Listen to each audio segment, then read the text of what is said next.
I'm Sean Fennessey. I'm Amanda Dobbins. And this is Sort of the Big Picture, a conversation show about 25 for 25. This is a very special edition of this show. It's really more of a meeting that we're turning into a podcast. Yes. As listeners of this show. Everyone just turned it off. No, it's an argument that we're turning into a podcast. A thorough discussion of a project that is very important to this show, that by the time you end up hearing this or seeing this, we will have already presented to the public our definitive 25 movies for the past 25 years list, 25 for 25, which is a big undertaking, a big challenge for us. I think this feels like a journey into my mind, like what we're doing here. Like I'm actually a little tense. I know. Because of what this is. So what is the nature of that? Like what is the anxiety?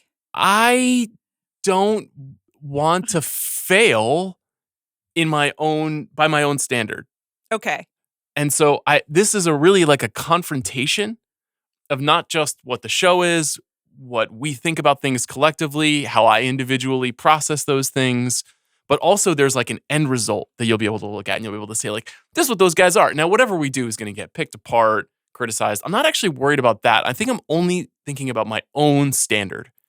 So we've done so much work already, and I'm so unsatisfied with where we stand in this project. Well, it's not final. It isn't. This is a healing process, an airing of grievances, as well as planning, which, one of those things you love. So if you just activate that Plan Sean mode, just toggle that shit on. Well, I'm usually very quiet when that happens, and this is not a quiet medium. So I was going to ask how much of it is actually anxiety about either dealing with me, or which I don't really think it is. Really not that. I know that you trust me. I do. And I mostly believe that you don't care about what other people will think. So my question for you is, do you feel this level of dissatisfaction when making your own personal list every year? Because you do that. Like, as you and I were discussing, we make a lot of lists. We make a lot of lists on this show. We've made a lot of lists in our careers up till now. You just make lists.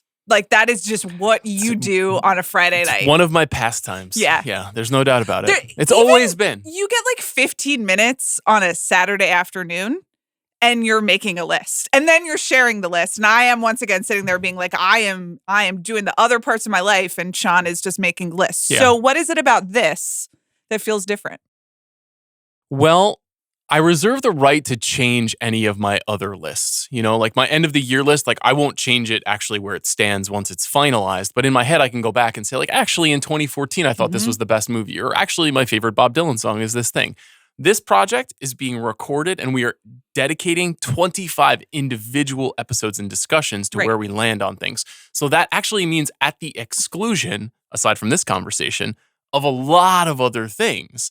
And so that there being this kind of final announcement that this is the truth of the matter, I don't know. It's like, I think it's, I regret the conceit. I'm just being honest. So a few things there. Let's start with, so we're declaring right now, it's March 12th, 2025. Here we are.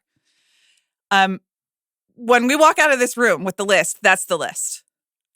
I don't know. Yeah. See? Well, so there we go. Well, let's make an agreement. I think you think we can change it? We can do whatever we want. Okay. First of all, we are, as you said, we are dedicating 25 individual episodes to these movies. And so they're going to be shorter. And hopefully they will give us a chance to discuss other movies that don't make the list. So first of all, it's not the last time that we are going to talk about,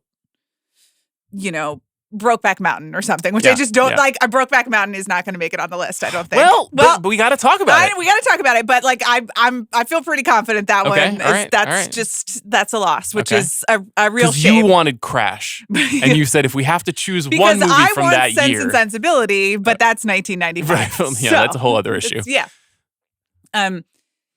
So we will get to talk about the movies that don't make it on the list. I think a lot of the conversation will be also in this conversation of like what's getting cut that is really hard to cut. Sure. But we're not doing the episodes all today. We're doing them over the course of the year. So what if we change our minds? What if what if something debuts at the Cannes Film Festival that absolutely blows our hair back? It's crossed my mind. Yeah. This very thing has crossed my mind. We don't have a 2025 movie on here because it's only March. I agree with you that through the process of this list, everything is eligible. And it would be really exciting if we could ram something in at number 8 that we just saw. And that would be representative of this time. Why can't we rescind number 24? No. We can't do that. No. Okay. All right. That's chaos. That's chaotic. Okay. I can't. That actually, I just had like a little panic attack. And I honestly... when I get the nostril flare, it's so good. I think it's so funny, like in the process of making this show, because of the way that we talk to each other, because of what our friendship is and whatever this is, I always seem like I'm that kind of person. And I find that in the rest of my life, I don't have this energy. But whenever it comes to like, this will be the representation of how you feel and it is captured, it just feels, I don't know, a little bit more anxiety inducing for me. Okay. And I think that this is like maybe the biggest test I've given, at least myself personally, yet. I'm not really worried about coming to a negotiation with you. We're going to fight about stuff. Yeah, but and no, I'm we're not. We're going to have to give each other some grace on some of these picks. But there's a unified effort, despite like the performance of disgust on a regular basis. We're on the same page. I'm not worried about it at all. I don't feel any anxiety. Okay, I'm not surprised. That's not true. Like I would say, outside of these fake walls. And outside of the project of list making, I am the more anxious person. I think in real life, we're kind of flipped. Yeah. Personality-wise. Totally. Yes. But here, I'm just sort of like, I feel like I know what I like. I know what you like. I know what we're doing. Yeah. I know what my taste is. I know what this should be. Yes. You've got a whole list here of... Your confidence is a beacon, I must say. Thank you so much. Yeah. You've got a whole list here of, and you've titled it, These would make the list more well-rounded and less predictable. Some total masterpieces here. Some great movies. I think every one of these would make the list more predictable because it would be other people's picks, not ours. Yeah. So let's talk about what we've done thus far. I think that will be helpful because by the time people hear this, they will already know what all 25 movies are. They'll know the order in which they come, but they'll be able to get a sense of how we went about doing this, which has been interesting. So I asked you some months ago to start. So you put together your first shot at a long list. And the only thing we said was it had to be from January 1st, 2000, I think US releases, roughly what we're working from, all the way through present day. All films are eligible, but only one film per filmmaker to avoid our usual faves. Tarantino, Fincher, Soderbergh, Sofia Coppola, like all the people who are like the big heroes of the show. Yeah. Greta Gerwig, Baumbach, all the people we really love. And so inevitably what you started putting together was like a couple of dead solid perfect, we know we're doing this. And then the further down the list you go, you get like, I'm not sure if I really want this. And then the further down the list you go, you find all the stuff that you forgot about, but that has to go on the list. Yeah. And then I did a similar thing underneath that. Can I ask you, what were the circumstances in which you made your kind of free association first draft list? That's a really good question. Well, why don't you tell me what yours were as I try to remember? Mine was on date night with my husband at Mr. Lyons in Palm Springs. Oh, one of my favorite steakhouses in the world. So I was definitely 2 drinks in. And I guess there are some Zach suggestions, but Zach provided unessential support that he has often provided to the big picture, which is saying things and then me saying, no, that's wrong.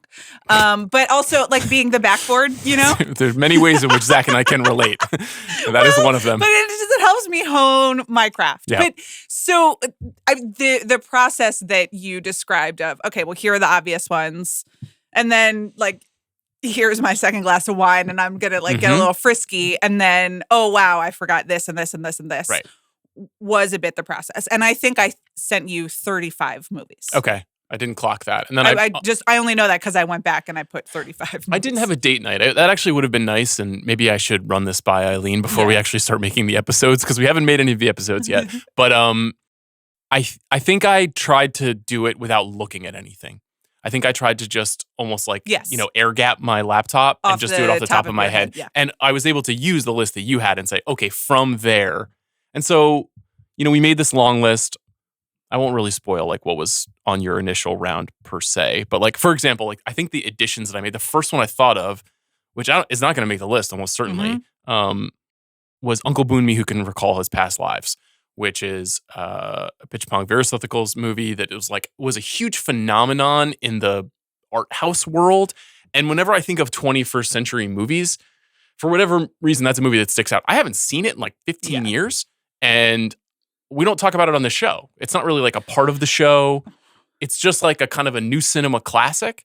And so I think what I was realizing was that I was processing a lot of other people's lists. Right. And the point of this exercise is to represent our taste. List. Well, in your defense, one of the things that I sent to you, I remember I sent you this list at like 11 on a Saturday night, very normal. And then I said, this is obviously missing, this is weak on international, very weak on animation, obviously. Yep. And also, you can pick which Spielberg should go on the list. I know what what I think you'll pick, but like I didn't pick one. So those were the three things. Right. So maybe because of that note that you sent, I thought about Almodovar. I thought about Michael Haneke. I thought about Terrence Malick. I thought about Miyazaki. I thought about Edward Yang. Like I thought about directors who I was like, I know Amanda's not thinking about these people, but when you're talking about the century in movies, these are important people in the discussion. Whether or not they're our favorites, come to find out. But so that was like my first stab at it, and I think I was just like at my laptop one evening, after bedtime. And then we had this like mega list, and you added to the list after that as well, or you had a couple of notes on top of the notes that I shared. I'm wondering if we should even share this with the public. It might actually be funny to share that document. Yeah, these docs. I don't have it open right now. Will you send me the link? Meetings. Yeah, this is how we do meetings. This is how we do meetings. And it is a lot of people just looking at shared documents, which can be kind of dull. Me, or are you? I just texted you. Okay, that's good because there was also a text message portion of this. We did text back and forth a little bit. And that was like a really classic Saturday afternoon. I guess you had negotiated. It was during Sundance. I remember this because you had negotiated Sundance watching time. And you were suddenly just like hitting me with long lists over texts. Yes. And I was like cooking and my in-laws were in town and like negotiating with you about Almost Famous. And I thought listen, in that moment I had it all, I really thought that I hung in, but the text message is an important document. I don't know where, maybe you can find that exchange that we were having back then. I think the other thing that I did after you sent along your list was I started adding underneath it the other movie from the director. So like, let's just go through it. We'll talk about what you shared and then my rejoinder to that, my addition to that. First name on the list is There Will Be Blood. Yes. Which makes all the sense in the world, except for when I started doing our cut down list, which I'll get to very shortly. I completely forgot about There Will Be Blood. That was part of that Saturday afternoon, which was you sent me the list and then you followed up with just realized There Will Be Blood is not on this. So this process is pretty silly, and we have our faults. Immediately under There Will Be Blood, I put The Master. I guess you could make the case for a few other PTA movies. I think Phantom Thread. I think Inherent Vice. Like all these movies, Punch Drunk Love. All these movies have like big fandoms. For me personally, There Will Be Blood is just a big movie in my life. So I think that was right. You identified that. Now, the next movie on the list is No Country for Old Men. Came out the same year as There Will Be Blood. Did your mind go straight to that when you and Zach were talking? But just because of 2007 and because look at the third movie on the list is Michael Clayton. So I just kind of did. So you started there. Yeah, I think. Because it's such a heavyweight year, and also it is such like a ringer and a you and me and Chris year in terms of that was when like all the big guns were really we're in our really 20s. We're going to the movies all the time, exactly. And it feels like kind of the last gasp of like all the versions of Hollywood that we liked. Right. I think No Country for Old Men would not be my pick, and I don't know if it's going to end up being our pick. We're going to talk about it momentarily, but I immediately wrote down A Serious Man and Inside Llewyn Davis, which are two movies that I like more than No Country for Old Men. No Country for Old Men, for me, is a novel that I loved. Chris put me onto the novel. I think that's when I started reading McCarthy books. And I think because I picked a side with PTA a little bit, it influences this. And it's also just not a very Coen-y movie. Right. And the Coen's tone is something I've always loved and still love. So because of that, it feels not representative. It's not Cohen's going mainstream, but it is like more people got on the bandwagon for that one. And you have, been diehard since. I was like, you aren't with me on the man who wasn't there, Like, if you're not there then, why aren't you here now? Yeah. Which I don't feel about No Country for Old Men, but I really understand that feeling in a profound way. You have your people as well, people jump on the bandwagon. Michael Clayton, no brainer. We'll get there. Yeah. The Dark Knight. I like that you wrote this down. I was a little surprised. I think the only person who is a little iffier on Oppenheimer and on Interstellar and Inception than I am is you. So Nolan is a tricky one for us. So The Dark Knight, though, and here's where we go magazine brain, list brain. I don't know. You guys hit play on this podcast. So no, this is important. Buckle up. Maybe give some context for what we did in our careers before we did this. That's a great point. If you're just joining the big picture, for some reason, listening to this 2-hour weird psychological exercise that also could have been an email, and was before we turned it into content. Sean and I are both recovering magazine journalists. Sean worked at, I don't know, Vibe, GQ. What else am I forgetting? Obviously, Grantland. A number of other places. Yeah. Many places that published many lists over the years. I was in New York Magazine for a very long time. Yes. So shout out Vulture. I love you forever.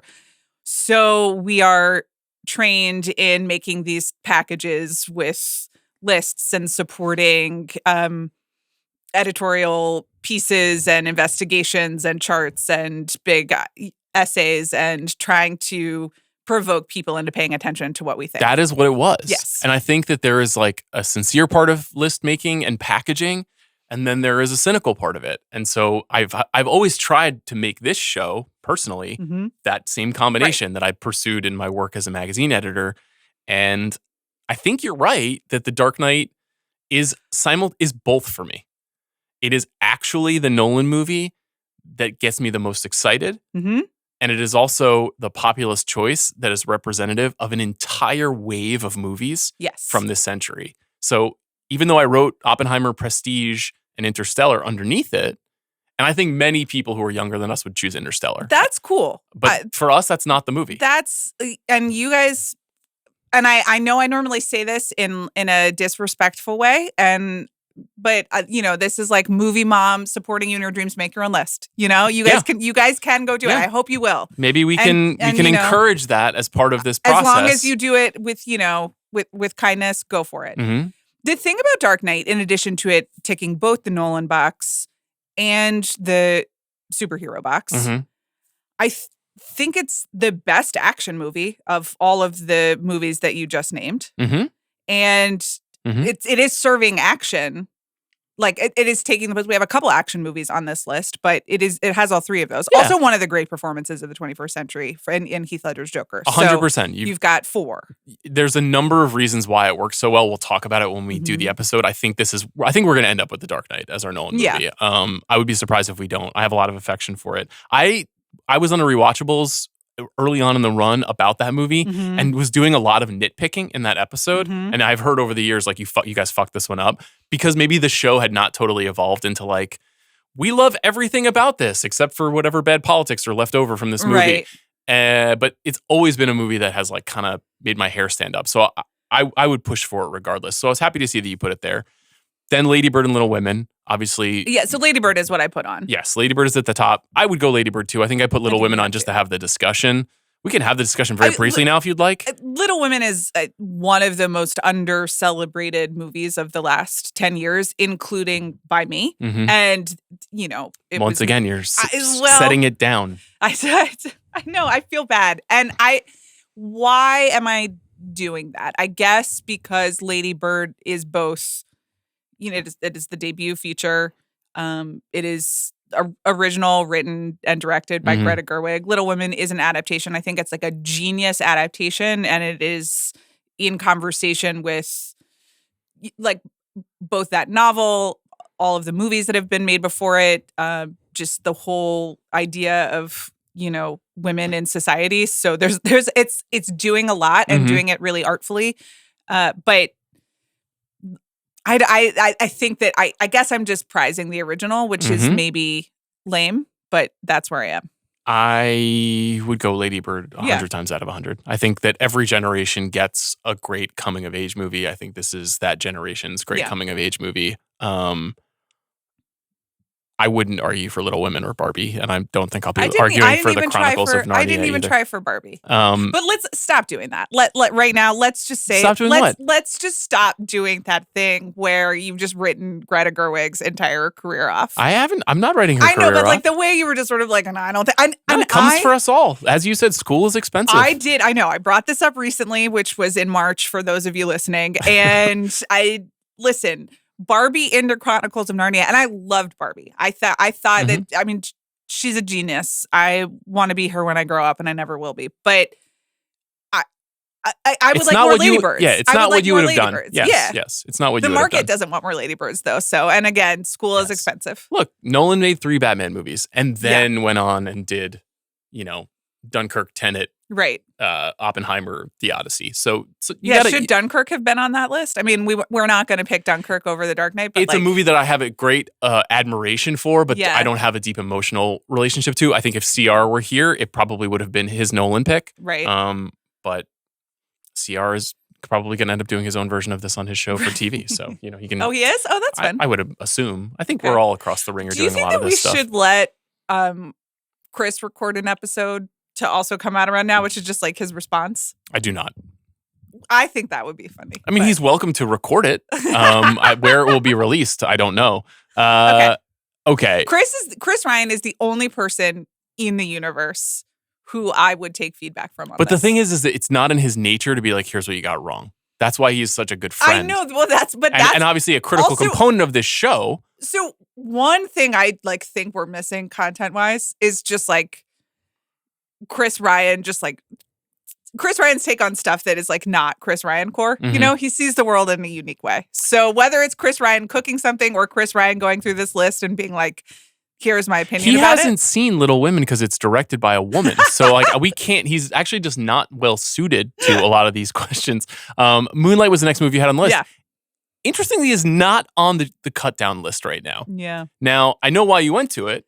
Best Picture winner, huge transitional movie about the state of Hollywood, Barry Jenkins, A24, a movie we both love. Yeah, beautiful movie. But when confronted with the actual 25, I couldn't find a place for it. So we can talk through it. We did I guess it was the Best Picture movie draft. Yeah. Where this came up again, where it's like, I do think because we talk about Moonlight so much as like as historical significance, that we tend to underappreciate it as a film. Very possible. I think it might just be a kind of a negative recency bias because Barry is coming off of Mufasa instead of a triumph. And so it doesn't feel necessarily like the right time to celebrate it or something like that. Nevertheless, Moonlight, I think that's a reasonable add to the long list. And then Inglourious Bastards, which is certainly the Quentin movie that you and I agree on the most. Mm-hmm. I think he's got a couple of Do we disagree on any Quentin movie? No, but I would imagine that I probably have more affection for Kill Bill Volume 1 than you do. I really like Kill Bill. I'm not taking anything away from you by saying that. I think Inglourious Bastards is an intersection of a lot of things that we both like. Mm-hmm. Whereas Kill Bill, you're not the world's biggest Hong Kong and Japanese samurai and kung fu fan. That is true. Yeah. So it doesn't mean that it's not very accessible in Kill Bill Volume 1. It's super accessible. But the thing is are we sure it's not Once Upon a Time in Hollywood? We can talk about it. Okay. We can talk about it. That was the first thing that came to mind, and I put it right underneath it. Let's keep going. Get Out.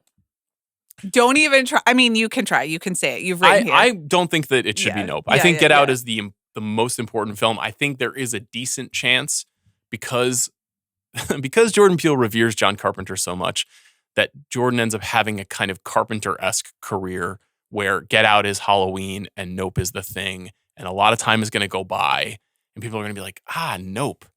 We didn't really recognize or appreciate what that movie was in its time. I could be wrong about that. And what I'm trying to avoid is that level of thinking that I sometimes default to get in the miasma of this stuff. Okay. So Get Out, I think, is the right choice. Thank you. Good. Lost in Translation is what you shared, mm-hmm. which I thought was fascinating because I did what I think you wanted to do. Yeah, you did. which I think is right. Well, it is right because I think, but especially on the first draft, I was trying to write down what like quote unquote should be on our lists. And you wrote down Lost in Translation. And I wrote down Lost in Translation, which obviously got her nominated for all the Oscars. She won an Oscar. It was the big breakthrough. Even though Virgin Suicides is also eligible and is also excellent. Isn't it? Did we figure that out? It is. It's a 2000. It debuted in 2000. Yeah. Okay. It was 99, like a Cannes or something? Yes. Okay. When this airs, we'll already have done the 2000 movie draft with the crew, the big crew. And if Rob Mahoney takes Virgin Suicides from me, I just mark that down, Bob. I just honestly then Rob had a good podcasting run and it's over now because I ended it. But no, Marie Antoinette is my passion. That's to me, that's the good magazine editor pick as well. I that's think so what too. I like about it. Lost in Translation is a great movie. I love that movie. Yeah. I almost certainly love it more than Marie Antoinette. Right. But I see you and I acknowledge you and I recognize. And you also you get why I'm into Marie Antoinette, right? Like it is what she's doing at a maximalist, like very cool. Absolutely, it is, and it is like kind of as close as she ever got to a blank check movie and going for a few things that you wouldn't be able to normally get away with, which I really admire, as you know. A few quick ones. Moneyball, which is a patron saint of this podcast. Yes. This list, no matter what happens, will have Moneyball on it. We are, of course, The Ringer. Yeah. Sports, ideas about sports, Brad Pitt. These are a lot of things, Yeah. Aaron Sorkin Spike Jones rewrites. Cucking Brad Pitt. Yeah. Like these are things that we're interested in. Aaron Sorkin. Has the team shaping up this year? Before he fell, yes. So that's a no-brainer to me. Frances Ha. That's a no-brainer for you and me. But except for... It's really tough, though, because we already have Lady Bird, and it's not solo Baumbach. It is Greta and Noah Baumbach. Yeah. Now, Frances Ha, I agree. Again, this is very similar to Inglourious Basterds, where it's sort of like they made a movie and they put like our DNA in it. Yeah. And our hearts. 100%. So I don't want to outthink myself on this, but the Squid and the Whale is like a very important movie to me. If we did a different Baumbach, it would need to be a Marriage Story. That would have been my next suggestion. Yeah. I think he just writes very well about a lot of feelings that we have as overeducated white 40-somethings. We are Baumbach disciples. Right. Right. Like we are. We were of an impressionable age when we saw Kicking and Screaming, and it goes from there, I am very loyal to him, and so it's not like doing Frances Ha is disloyal to him, but it's almost like you get 1.5 Gerwig and half of a Baumbach on your list then. You know what I'm saying? I do, but there's something that Frances Ha unlocks in him that I think you then also can see in Marriage Story that is like very magical and emotional. So I don't think 1.5 Gerwig, 0.5 Baumbach is totally fair. Okay, so we'll do Greenberg then. Okay. Good, it's settled. Okay, Frances Ha, I'll roll with it. The Social Network. You know the scene in Greenberg when they're driving to the abortion or they're driving home? And she's like, "Can we go to In-N-Out?" And he's like, "Of course, it's your day." That is good. That's pretty similar to your life. It really is. That's kind of how it is for you. We were just talking about marital negotiations and travel just yesterday. It's all a negotiation. Okay, let's talk about David Fincher. Here's a conundrum. Yeah. The Social Network may be the best movie of the 2010s. Mm-hmm. Zodiac might be the best David Fincher movie, but it isn't even the best movie of 2007. Yeah. This is the pickle of trying to do this. I have said many times Zodiac's my favorite Fincher. Yeah. But The Social Network is very representative of a lot about the show, of the world that we live in right now, of a sort of writing and directing style that we really like. It's a movie that, in theory, will be right near the absolute tippy top of the list, and many listeners will know, and we don't care.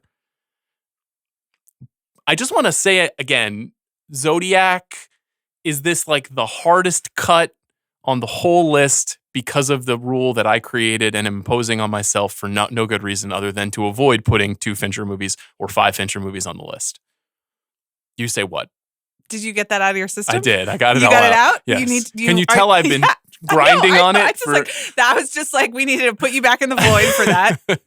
I'm glad we gave you your piece. Okay, the answer is The Social Network. Okay. But you won't even acknowledge the... No, I love Zodiac. But listen, when we did the 2-part David Fincher rankings, I was outvoted because it was you and Chris over me. And somehow we put Zodiac at number 1 Sweet and The revenge, Social Network number 2.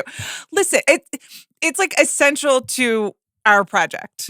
Is we just really, really, really love that movie. Yeah, agreed. And it is like our generation Citizen Kane. And I do think it's one of those things where we think it's so obvious that we're then like trying to get frisky and overthink it. And you're like, okay, but really actually it's Zodiac. And sure, you love Zodiac. But I think the answer is The Social Network. Okay. I think The Social Network is increasingly a little bit lost on younger listeners of the show. Okay. Because it was, whether or not, and that doesn't matter for our purposes. Pull up a chair, young friends. Whether or not some of these movies are you had to be there movies is kind of interesting to me as a result of this process. But we can keep going through it. Let's just say we'll hold space for Social Network. And then Martin Scorsese. And you wrote down The Wolf of Wall Street. I did. Which I believe is correct. Yeah. I have immaculate taste. No, but you have good taste, very interesting taste for sure. I think, and you know how to make a list with me, which I appreciate. Yeah. Scorsese, how many people would really say this is his best movie of the century? Do you think that would be the most common response? Bobby's nodding. You think so, Bob? I think among people who are paying attention, do I think it's his most widely seen? No, it's The Departed. Like, that's great. The Departed would not be my pick. Yeah. I know you ride for Silence, and Silence will have its time on this show. So that's how I feel about Silence. It will have its time on this show. Also, I learned something that I did not know, which is that Silence had been previously adapted by a Japanese filmmaker. I can't recall the filmmaker's name, but I was just reading about this the other day. And there's another version of that story. Now I have to go seek that out and go watch it. Sorry to interrupt you. It's okay. I admire Silence. Okay. And it is like important for men to quite literally not say very much and grapple with their faith and ambition and all of that stuff every once in a while. So I give you that space every day. I give Martin Scorsese that space. Adam Driver and Andrew Garfield together as tortured priests. I was about to say, I do think that the experience of making Silence set forward a chain reaction that gave us the Andrew Garfield we have today. And again, it's March 2025, so I don't know what he's been up to the last 9 months. I believe in him and that he can continue just the absolutely unrivaled streak that he's on. Okay. But I also take no responsibility for any poor choices. Same. But so I do thank Silence for that. I've also written down The Irishman. The Irishman, Silence, The Departed, I think are the ones that came to mind. Killers of the Flower Moon down? I think it's ultimately a superior movie to The Departed, but a less important movie than The Departed in Scorsese's story. The Departed, though, is just rip-roaring entertaining. And so if you're looking for a fusion of the big idea, the craft, and the entertainment, The Wolf of Wall Street is the answer. It is the one that does all of those things. It's representative of this big idea of American greed and a thrilling Leonardo DiCaprio performance at the center of it. One of his best. Yes. And just a really, really, just a fun movie. So got no quibbles, just worth discussing because it's Scorsese. Next was Parasite on your list. Yeah. And we just had this conversation actually about Mickey 17, and we did land on Parasite as our number one Bong Joon-ho movie. So, Memories of Murder popped to mind. That did come in at number 2 on our list. Great film. We do like to, it's tough. The cool move would be Memories of Murder. Well, it's tough when the good movie actually does win Best Picture, and we never know what to do about it. This is a relatively new phenomenon. Exactly. And so we don't really know what to do with it. And so I think our instinct is to overthink it because it was celebrated. Yeah. I thought about this with the Moonlight situation too, and I've just been struggling with this as a person in middle age, which is that you just have this dawning realization that you are the mainstream target for consensus ideas and that you are the most powerful consumer And I mean, Anora won Best Picture. That was your favorite movie of the year. That is true. How many times can you say that was the case? You can also say it about Parasite. So you're in the target as well. And we can pat ourselves on the back and be like, oh, well, the Academy is so international and it just evolved so dramatically. They made so many changes. But it's like, also, you're at that age where you're not going against the grain as much anymore. And you don't want to go against the grain as much anymore. You want your taste to be like at the absolute pinnacle of their industries or whatever, because that communicates some kind of like generational power shift. I'm so obsessed with this idea. Yeah. And so this exercise, I think, is kind of sort of like a resonance of that idea. The Parasite thing, though, is just like I rewatched some of it to prepare for that Bong episode, and I was like, this is it. You know, this is like thriller, undeniable satire at its absolute best. So I won't argue any further on that one. Something's got to give. Is this the only choice? Of course, there would be a Nancy Meyers movie on the list. Is this the only choice? For a second, yes, it is the only choice. Because I didn't write down The Intern or It's Complicated. I think It's Complicated is very flawed. I think The Intern is very good. I do like The Intern. I like them both. I thought about It's Complicated, but was immediately like, no. It is flawed. It like has great charm and it has Meryl Streep. Mm-hmm. But the answer to me between those two, which are women of a certain age, wearing turtlenecks and rediscovering romance late in life. Yeah. They're twinned. Yes. And Something's Got to Give is like clearly superior. And then The Intern is kind of her answer to Baby Boom and pretty fascinating. And I do like Anne Hathaway, but it does also just have like Rene Russo as the masseuse for a while, you know, falling in love with Robert De Niro. Completely forgot about that. Which is lovely, but you know, like it's that's cool. Little baggier side story. Exactly. Yeah. And Something's Got to Give is I like just the height of Nancy Meyers' powers. And also I think the most influential and kind of the culturally has kind of percolated through society the most. So I'm totally fine with that. I love Something's Gotta Give. I think that's probably my favorite Nancy Meyers movie. I mean, it's the best one. So the next pick you made is The Handmaiden, which I can't figure out if The Handmaiden is the cool person pick or not the cool person pick or the consensus obvious pick. I think this is the Park Chan-wook movie. My mind immediately went to Old Boy because Old Boy was this kind of like banging introduction for many American moviegoers into the Park Chan-wook experience. The Handmaiden was made at this very early stage of streamers funding movies, and so Amazon brought it to America. It's a beautiful, very sexy, dark thriller. It's a movie that I love, so I'm not quibbling with it. I'm trying to figure out like what would be the more interesting choice. Would it be this movie, which is more recent, or would it be Old Boy, which was extremely influential? Right. And to your point about the Dark Knight and action movies, you know, this is an action thriller, but you could make the case the most memorable fight scene in the movies in the 2000s, in the hallway fight. Sure. Yeah. So I just want to float that.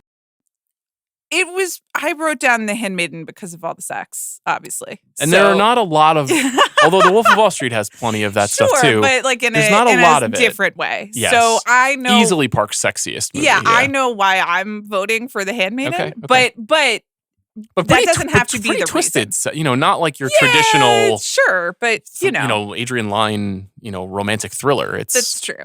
Romantic thriller is like erotic. I don't really think there's a lot of romance erotic in Adrian Lyne movies. Yeah, you're right. Erotic thriller. Okay, I am generally good with The Handmaiden. I'm open to Old Boy. I haven't seen The Handmaiden, I think, since it came out. Okay. That's something I got to do. Okay. Is revisit that if we're going to end up making that choice. Okay. And then maybe that's one where I like blink. See, that's something that could change as we go through the list. We could be going through the list and there could be a director who has a 1B and I blink at the last minute and I'm like, it's really got to be this. That's in play. It's going to be a case by case basis. Okay. I'm okay with that being an option broadly, and then whether I accept the change will depend on the movie itself. We are aligned on Before Sunset. Yeah, I just think that's one of our movies. You were saying to me that at some point that if you could have nudged me towards Boyhood, on this list that might be where you would go on your own? I think Boyhood exists in the same realm as the way you were describing Moonlight. And I know that you're not a huge Boyhood fan, but I think it is now because it was like locked in an Oscar race and there was so much press around how it was made that what the movie actually is like a little misunderstood or misremembered. Again, when I talk about this movie, I'm always like, God, this movie feels just like really close to my life. And same thing with The Squid and the Whale, where like any movie that they kind of can like scrape the interior of my mind, I tend to have a big emotional relationship to. But I do recognize that like it does not work for everyone, that actually the conceit itself, or like the actor who is Eller Coltrane, like some people just don't think he's like that strong as a performer. And so that holds the movie back in some ways. I acknowledge all those criticisms. I think the Wolf of Wall Street case is Everybody Wants Some because that's the most fun movie. I do love Everybody Wants Some. And the older my sons grow, the more I'm just like, oh, wow, I have... You're going to be in one of those houses. I have the supporting cast of Everybody Wants Some just growing up. It's a very good point. Which is like thrilling to me. You know how to hang with the boys. Like, well, no, I'm like, there is something like very, good-natured and goofy about that movie for all of their, doltiness. Yeah, it's poignant, but not saccharine. Yeah. And fun and funny, but not stupid. Yes. It feels a bit more like a guy telling you an anecdote than it does a movie. Yeah. It's a little bit like, let me tell you about this great weekend I had 10 years ago. But the vibes are so good and the performances are so good. Obviously, that's when we got on the Glenn Powell train. But Before Sunset, we just did a rewatchables about it like a month ago. It's just a tremendously important and one of the most romantic movies ever. And also is a sequel. It is a sequel. So we don't. Is it the only sequel? Let's see. I guess The Dark Knight is technically a sequel. No, we have some other. We do. Yeah. I see but, some. Yeah. A few sequels, which is actually quite a few, which is interesting to talk through. Okay, let's keep moving. Okay. Cuarón. Now, you wrote Children of Men. Did you write that with me in mind? No, I think I was literally thinking through, okay. I was thinking a little bit genre and a little bit like ticking off through directors. And I was like, Cuarón, and that is what spoke to me. I think it's a movie that we've never done an episode about, but that is referenced all the time on this show. Yes. So that was another reason? Yeah. I think there is a contingent of people who have said that it is the perfect movie of the century, that it is like that collision of great script with a great idea with the right actors and this, relatively innovative style, very Spielbergian in some ways. Right. I don't think it would be my choice. Say more. I think Y Tu Mamá También probably says more about what's great about him as a filmmaker, which is that when he is like very connected to character, his movies work better for me. Okay. And the spectacle movies are very cool and I appreciate them. I like Gravity quite a bit. Right. But that's a very kind of a weak script, It's a very stand-in script. And Children of Men feels very schematic relative to a lot of post-apocalyptic movies. It feels like it's like riffing, whereas Y Tu Mamá También just feels like it is happening in front of you. And I think he has the ability to do that. I think he's weirdly done a good job of that in a Harry Potter movie, which is also eligible. But Prisoner of Azkaban. But yeah, we didn't put that down. We didn't. You wouldn't put Prisoner of Azkaban on the list. Many people would consider it. And once again, I encourage them all to open Letterboxd accounts or Google Docs accounts and make their own lists. Would you put Roma on the list? I have not revisited Roma since 2018. And that was an unforgettable viewing experience for me. And I did get to see it, unlike most people, in like a beautiful Netflix theater, with the sound and everything. And I was just completely shredded by it. I wonder how it would play now at home. Then does that matter? I don't know. I own it on Blu-ray if you'd like to borrow it. Oh, okay. It's in the Criterion collection. Oh, it is. Good for them. Yeah. Okay. Yeah. Netflix to their credit, licenses their movies to the Criterion Collection. We've recently learned that Apple will not be doing that, and it does not seem as though Amazon has much interest in doing it anymore either. Okay. For example, Killers of the Flower Moon will not be getting a 4K release anytime soon in America, which is just... But it will internationally? It's already been released in Italy. Do you own 4K. that? I don't. I was waiting because I assumed that Criterion would swoop in. Do you want me to buy it for you when I'm in Italy? I do. Okay. I think it's already out of print, but I would take it. A lot of Americans were like, they'll never put this out, and so they bought it right away. And I held out. You know who owns it? Tracy Letts. Yeah. Okay. My heart says "Y tu mamá también," and that also raises the sex quotient. Sure, and we do like that. We do. I'm open to that. Okay. We'll come back to it. One Car Y. Speaking of romance, you put in The Mood for Love. Yeah. I know. I'm not going to fight. Yeah. The sequel, all right. Okay. 2046, is eligible. I've heard. I've read cool. your tweets. It's interesting. I've read your tweets. I think In the Mood for Love is no brainer. Yeah. I think that will probably be certainly in the top 10. You wrote The Act of Killing. I think at this point, I got a bad taste in my mouth having just seen Joshua Oppenheim's The End, which I didn't like very much. Once again, let us set the scene. This is a list that I made on date night in Palm Springs. Drunk, full of steak. With a cocktail. Yeah. Did I have a steak? What do you probably get at did. Mr. Lion if you don't get a steak? No, I was just trying to think of like where I was in like my life journey at this. And Okay. I had a steak. I just thought to myself documentary, and then I was like, that's the type of film. And then that's the first one I wrote down. I think that's the one that you find on a lot of these lists. Yeah. Okay, well, you've written some others. Some of them I like, and some of them, respectfully, are television shows. Right. So I wrote down OJ Made in America and The Last Dance. Yeah. Incredible. And one of them did win an Oscar? OJ Made in America won the best documentary. Yes. So I guess that it means that it's eligible. But maybe because I am thanked in the credits of OJ Made in America, we should not include it.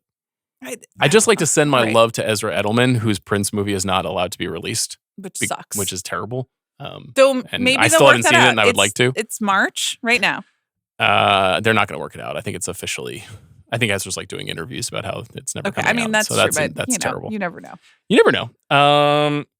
I love Sarah Polley's Stories We Tell. I love Amy, Asif Kapadia's Amy Winehouse documentary. I put All the Beauty and the Bloodshed. Incredible movie. Which was one of my, I think it was in my top 5 Yeah. of the year it came out.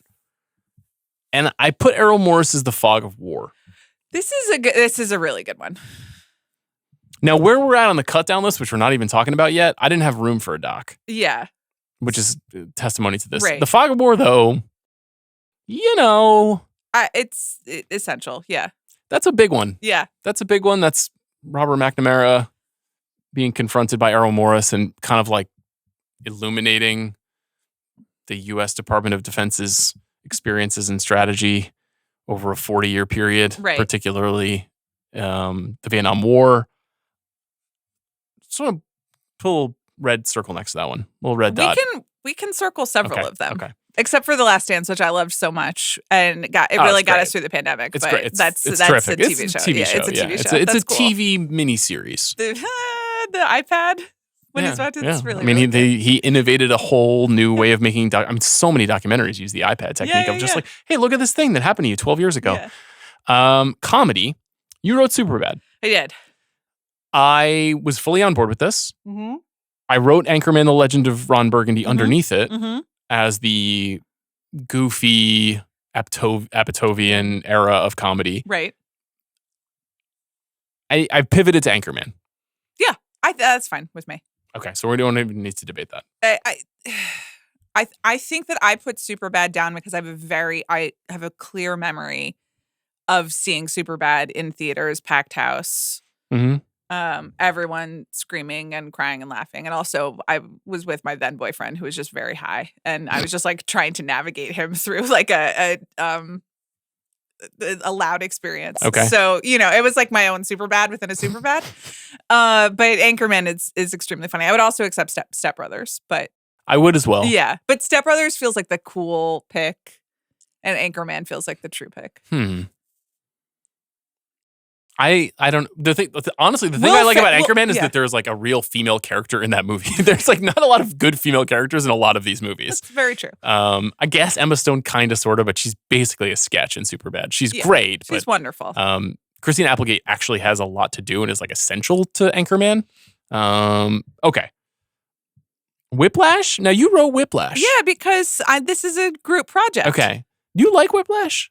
Yeah, sure does. You know?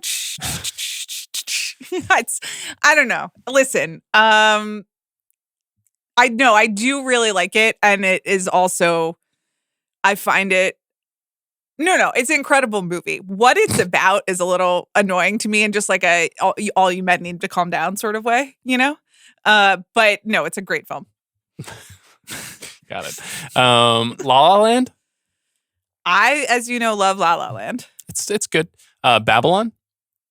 I love you guys, and it is really good, but no. Bob, Babylon? I don't think Babylon really falls into this list. You want to do First Man? I mean, First Man would be the real cool guy pick. Yeah. That would be from and that is also about bang. Like you like men need to get your shit together. What do you mean? But what are you talking about?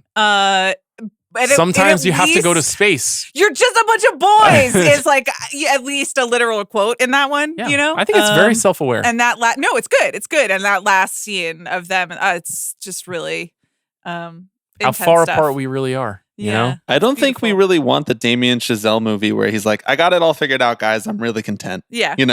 I think we want the messiness. Completely agree. Yeah. That's why the Evil Knievel movie is a great idea. Yeah. Another tortured soul. I don't think Whiplash is going to make the short list, which is really hard for me. Well, if you'd like to know what Whiplash means to me, there is a rewatchables. It's probably my most vulnerable rewatchables. Right, because you did it with Bill. Yeah. So it is like speaking of psychological experiments, yes. And speaking of, yes. It's like the content is good, but I have some notes about the emotions between the two. It's fine. You've worked it out. I'm grateful. I'm grateful your life to both your art of you. and your art your life sometimes. You're wonderful men. Mad Max Fury Road. Yeah. I don't really think there's much of a debate here. No. Okay. I'm just sort of like, if Steven Soderbergh says it's the best action movie ever made, then we, on this podcast, we respect Steven Soderbergh, at least in that we honor his opinions about other movies. Well, I want to come back to it in a minute. So Tar comes next. Yeah. We're one day away from recording a Cate Blanchett Hall of Fame episode. I haven't revisited Tar yet. I might watch it tonight. But it feels like it's going to be really high on our list. Oh, yeah. Well, we're doing a Hall of Fame, right? No, I mean on this list. Like on 25 for 25.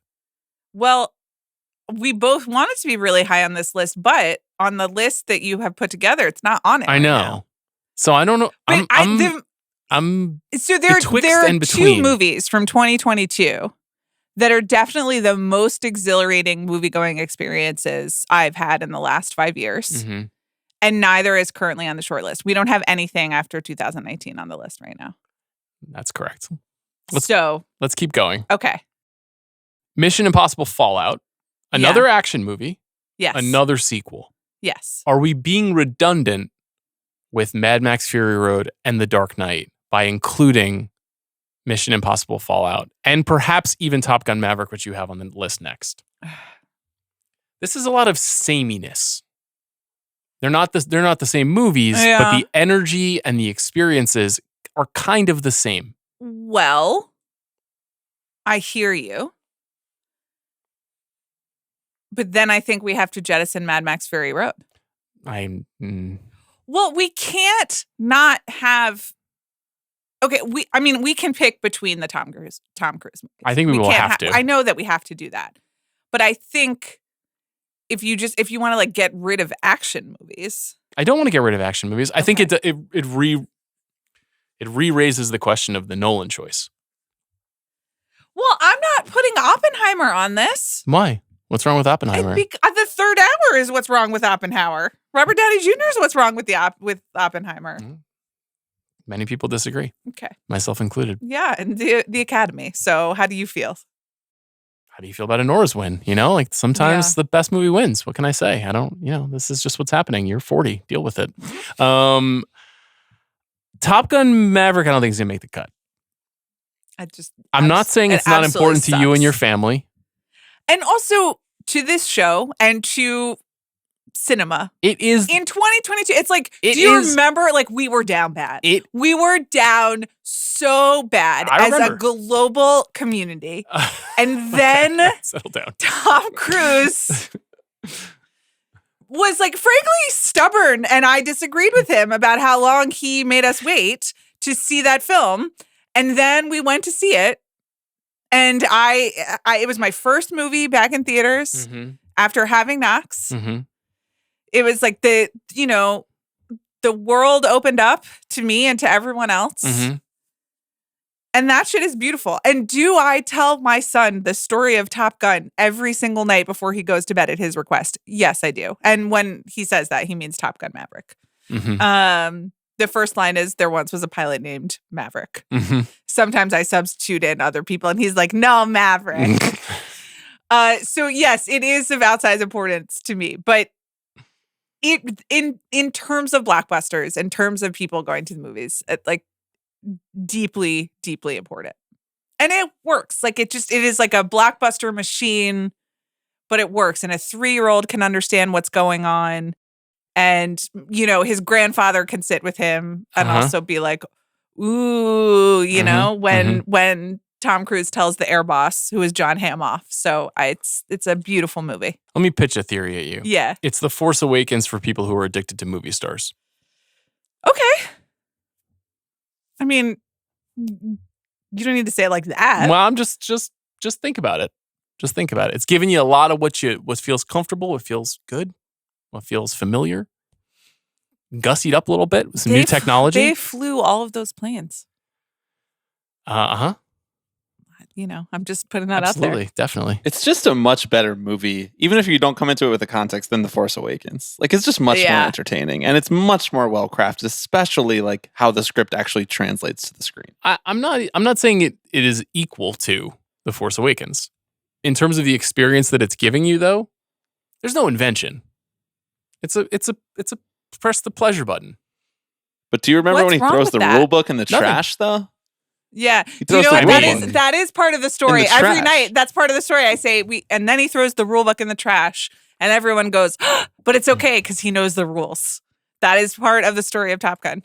It ends before they have to do any death-defying, I'm a bombing. huge fan of Top Gun Maverick. That's fine. I'm not saying I'm not. I understand that it's probably not going to go on, but I think that you are being a little snooty. I am. And at a time where I was just very kind about many of your films, and I was like, you were really rude about Silence. You do. You said that this is I was not. You said this is what men need to do. And I made space for it. I held space, and then I said thank you for everything Silence did for Andrew Garfield. I have given you a lot of your choices. These were all your choices. We're going through we haven't even gotten to my picks yet. Because sometimes I do the work in a group project. Okay? So it's a discussion. Moving on. Maverick is teetering on the edge, just for the record. Yeah, we all know. The Royal Tenenbaums. Which I think now has to go in because Hackman passed away. Yeah. But I put it on the list before. You did. And it would have been my choice as well. Right, because Rushmore is not eligible. Correct. Rushmore is pre-2000. Rushmore, my favorite Wes Anderson. It would have been hard for me to convince you to do Rushmore anyway. We probably would have netted it to Tenenbaums regardless. I believe on our Anderson rankings that I did win with Tenenbaums. It was a you don't win. Standoff. This is not a competition. This is a collaboration. I persuaded you to put Tenenbaums at number 1. So we're gonna go Royal Tenenbaums. Asteroid City, Grand Budapest Hotel, My Beloved Moonrise Kingdom. Yeah. I Love Dogs. That's your fave. No, but Fantastic Mr. Fox is also really big in my house. Another 2007 entrant. Lots of 2007 movies here. No, I mean Tenenbaums is essential. Okay. I'm not going to argue. I think it's pretty much the choice. Melancholia. This gets you Kiki. Yeah. Again. Right. Do we need 2 Kikis? Interesting question. Melancholia happens to be a big favorite of mine as well. There can't be very many Lars von Trier movies you have time for. I'm not saying that judgmentally. Like, it's really not your speed. No. But this one is so my speed that it makes up for the rest. I mean, this is just like an incredible movie about depression, hating other people, and the end of the world. That is kind of what every Lars von Trier movie is about. Yeah, but this one is also stars Kirsten Dunst at like A Perfect Wedding. Mm-hmm. Now that's Alexander Skarsgård. Yeah, that's what drags it over the line for you, I believe. You know. The other eligible von Trier movies, just for the record, would be Dancer in the Dark, Dogville, Manderley, the crazy sequel to Dogville starring a different actress, Antichrist, which would be just straight up hilarious if we put Antichrist on the list, Nymphomaniac, parts 1 and 2. Right. And The House That Jack Built, which is about a serial killer played by Matt Dillon. Okay. Lars von Trier, extremely controversial figure. Some might say problematic. Mm-hmm. Definitely a genius level film director. I think it's a good choice. I'm surprised by how few European filmmakers are going to end up on this list, which we will get to momentarily. Right. This would be at least a push in that direction, given that. I mean, we said when we announced this project, we will continue to remind everyone that we are 2 children raised on Hollywood. So yeah, but I think we'll do a pretty good job ultimately with Asian cinema on this list and not so good with European, which is kind of fascinating. Right. Anyway, all right. You mentioned that there's no way that Brokeback Mountain is going to end up on the list. Yeah. But you wrote down Crouching Tiger, Hidden Dragon. Right. Speaking of Asian cinema, Asian American cinema, I don't think I could find a spot for Crouching Tiger when I did my cut down list. Yeah. But maybe we should. Is it weird to not have Ang Lee here? 2-time Best Director winner? I do think that my thought process was what Ang Lee movies should go on. Yeah. Sense and Sensibility is not eligible. And then I went straight to Crouching Tiger, which was like a hugely influential, a huge phenomenon. Huge. Really introduced like Asian cinema to like a huge I would say to like art house Oscar Yes. crowd. I would say like that kind of elegant wuxia. Yeah. When you're paying style of filmmaking coming on the heels of The Matrix and it being like a kind of the version of it they would play at the Angelica, Right. Yeah. And Ang Lee synthesizing a lot of those 50s, 60s, and 70s movies, and then also the like action hero Hong Kong stuff of the 90s. So I really like it as a pick, and I really like this movie. This movie is definitely a big deal to me when I was just a college student getting interested in the Academy Awards. There is also like a timing aspect to it. Yeah. So. Yeah. I guess I didn't think too hard about this when I was doing the cut down list, but let's just keep going because Crouching Tiger is a big deal for sure. Ang Lee's got a lot of interesting movies in the last 25 years. One of the problems with him is that he always zags. He always does something different. He's like, I'm going to do the Hulk. Just kidding. I'm doing Taking Woodstock. Just kidding. I'm doing, what's the crazy movie with Jewel and Tobey Maguire, the Western that he did? Like he's always doing something that you don't. Anyway, you wrote 25th Hour. I did. This is one of my favorite movies of all time. Right. So I'm obviously not going to argue with you about it. But I did write down Inside Man. I also love the film Inside Man, but we only get one Spike. And I would say that the bulk of the top 10 Spike movies are in the 80s and 90s. Correct. There's not a ton from the last 25 years that you would put up there with the very best. Yeah. 25th Hour is one. Inside Man is probably the one right behind it. Right. What comes after that? I mean, is it Black Klansman? I guess Bamboozled would be the other choice. Right. It might be Black Klansman. I prefer Bamboozled to Black Klansman, but I think if you were looking at like consensus choices, that's one of the few that really broke through in a big way. Maybe that'll change when Highest to Lowest comes along. We shall see. Well, the other thing that Inside Man gets you is Denzel. That's a good point. And is he not represented here anywhere? Yeah. Well, yeah. No, it's tough. Eek. Okay, we'll get to that. Okay. Mulholland Drive. Yeah. Got to do it. Right. I wrote Twin Peaks: The Return, which is the television program. Yeah, first of all, that's a television program. Second of all, there's a podcast called The Watch where they talk about that all the time. Yeah. What about Inland Empire? Which is deeply unpleasant. It's Mulholland Drive. Okay. Mulholland Drive, continuing on. The Lost City of Z. Now, I liked this pick. I would really love to find a place for my buddy James Gray. As would I. And this is my pick of the James Gray. But I do also, The Immigrant is obviously very good and celebrated. And Two Lovers, as you know, means a lot to me. That's one I like a lot as well for a variety of reasons. You get Joaquin Phoenix, I get Vanessa Shaw. Is Gwyneth on our list right now? I don't think so. I mean, she did obviously stop acting at some point. I'm perfectly content with leaving Gwyneth off the list, but that's a spoiler that there will be no Iron Man movies on our list. The Devil Wears Prada. Well, I mean, I was just writing some mom's, Amanda stuff, some cocktails. Yep. I think a hugely influential movie that people don't really. I don't have a lot bad to say about it. I'm not really here to denigrate The Devil Wears Prada. I don't think it's among the 25 best films of the century. No, but in terms of like blockbuster or just big budget movies that make money starring women that are like well made, still quoted, kind of in the consciousness, I think like explained fashion to like a lot of people, which whatever you think about it, is like a multi-trillion-dollar business. And it's also, it's not a rom-com, but there are so few movies that get made starring major women actors that are not romantic comedies that it's notable on its own.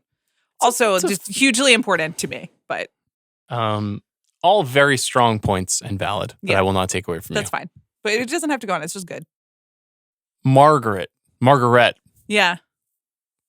Not Manchester by the Sea. Not You Can Count on Me. If we're talking about the Kenneth Lonergan oeuvre. Well, you can write them both down. Well, all three of them would be in my personal canon. Yeah. But Margaret's also sort of in my personal canon. All three of them like absolutely pulverized me. Yeah. And Margaret, I lent some guy my Blu-ray copy and I just never got it back. And it's still missing. Do I know who this guy is? You do. I won't say his name. Okay. And I'm mad about it. Does this guy not know where it is? I don't know. We don't speak anymore. Oh, interesting. Oh, wait. Now I think I know who it is. Lol. That was your choice. I'm disappointed. and it's out of print. It's out of print and it costs like $80 on eBay now. I think, okay, well, I know what I can get you for Christmas. I love Margaret. I don't know where it ended up on my list the year that it came out. That was right around when I first started doing those yearly 100 lists, or at least publishing them. I think it's the right choice, but I struggled to find a place for it on the big list. A lot of movies that start with the letter M on these lists. Okay, so we're not doing alphabet theory, at least. That's true. The Bourne Identity. I say no. That's fine. I think it's good. I think it's a little overrated. If Chris were here, he would support me. I went with a different Doug Liman movie as my potential, which would be Edge of Tomorrow. It's also good, but we already have Mission Impossible Fallout, and then I think Top Gun Maverick in second place, so that's not going to make the cut either. Now, Hereditary, I'd like to say thank you for that. You're so welcome. That was another one I said when I sent you. I said that you should do more foreign, more animated, more horror, and more documentary if you wanted. You did it well, did you? Well, when we did the cut down list, you did something interesting. Yeah. And I want to go to it and we'll circle back. Okay. But you made a list called Are We Being Too Cute or Not Cute Enough by Ignoring? And these were the films that you listed. Hereditary, Margaret, Top Gun Maverick, Uncut Gems, which is as of now is not on the top 25, and The Master. Now, this is like one big fat Amanda pick right wedged in between 4 Sean picks. Well, but and I know you like Margaret, but you know what I'm saying. Yeah, but I think so. What I mean by this, so I added this category because, as I previously mentioned, you have a category. It's much longer than mine. Titled "These Would Make the List More Well-Rounded and Less Predictable." All right, I'm just going to read a few of them. Okay. Fish Tank, all-timer, incredible movie, also on every list. It is. It is on every. A lot of these lists are like 100 movies long. Old Boy, Drive My Car, Burning, A Touch of Sin, Talk to Her. I do have the Lost City of Z. Lost City of Z, which I put on. Holy Motors, Portrait of a Lady on Fire, which I love, but also is now like the Sight and Sound. You know, these are all movies that are on other lists. And our movies are on other lists too, but the movies I identified are like our movies that are also on other lists. So that's why I put those. Yeah, I think the challenge of doing a show like this is trying to get out of the way of your persona and try to front your person. Okay. And like my persona is Hereditary Uncut Gems guy. Yeah. And my person is like Talk to Her and Wendy and Lucy. So sure, but that's not even the Kelly Reichardt that I would pick. So that's fine. But I'm just sharing from my perspective. I've like talked myself into a bit that isn't maybe actually how I know, feel and sometimes. now Marvel is like making commercials for you. I know. Well, they always were. So I know, and I'm not trying to get too meta in this conversation, but it is striking me that like films that like hit me hard, like when I say like Squid and the Whale is like a big deal movie to me, and that's not the cool choice of, I don't Lady Bird or Marriage Story. Squid and the Whale is not really on a lot of best 100 movies lists, and so like I want to. I mean, Marriage Story isn't really either. I guess it's not. I feel like that movie is a little like got Netflixed a little bit. Yeah. Anyway, I finished going through all of the films that you recommended. Uncut Gems, and I think Good Time is worth discussing too. Right. The previous Safdie brothers movie. I made a whole list of additions. Speaking to those prompts that you noted. Yeah. Off of your first shot, I mentioned Uncle Boonmee, and then Talk to Her and Voltaire for Almodovar. I wrote Midnight in Paris. Woody Allen's really Midnight like in Paris, it. which when it came out, no, I know. I mean, huge hit. Listen, It's a very good Woody Allen movie. It is incredibly charming. I saw it at BAM in Brooklyn, and was just full of people just like chuckling along, being like, "I get that Hemingway joke," And I was like, I was laughing too because I got the Hemingway joke, but then I felt bad about myself, so that's why it's not on my list. It's very entertaining. Very it's Corey also Stoll just forever. riddled with controversy, and doing an episode about it would be kind of a pain in the neck, to be honest. I wrote down 3 Michael Haneke movies. I think you could write down 6.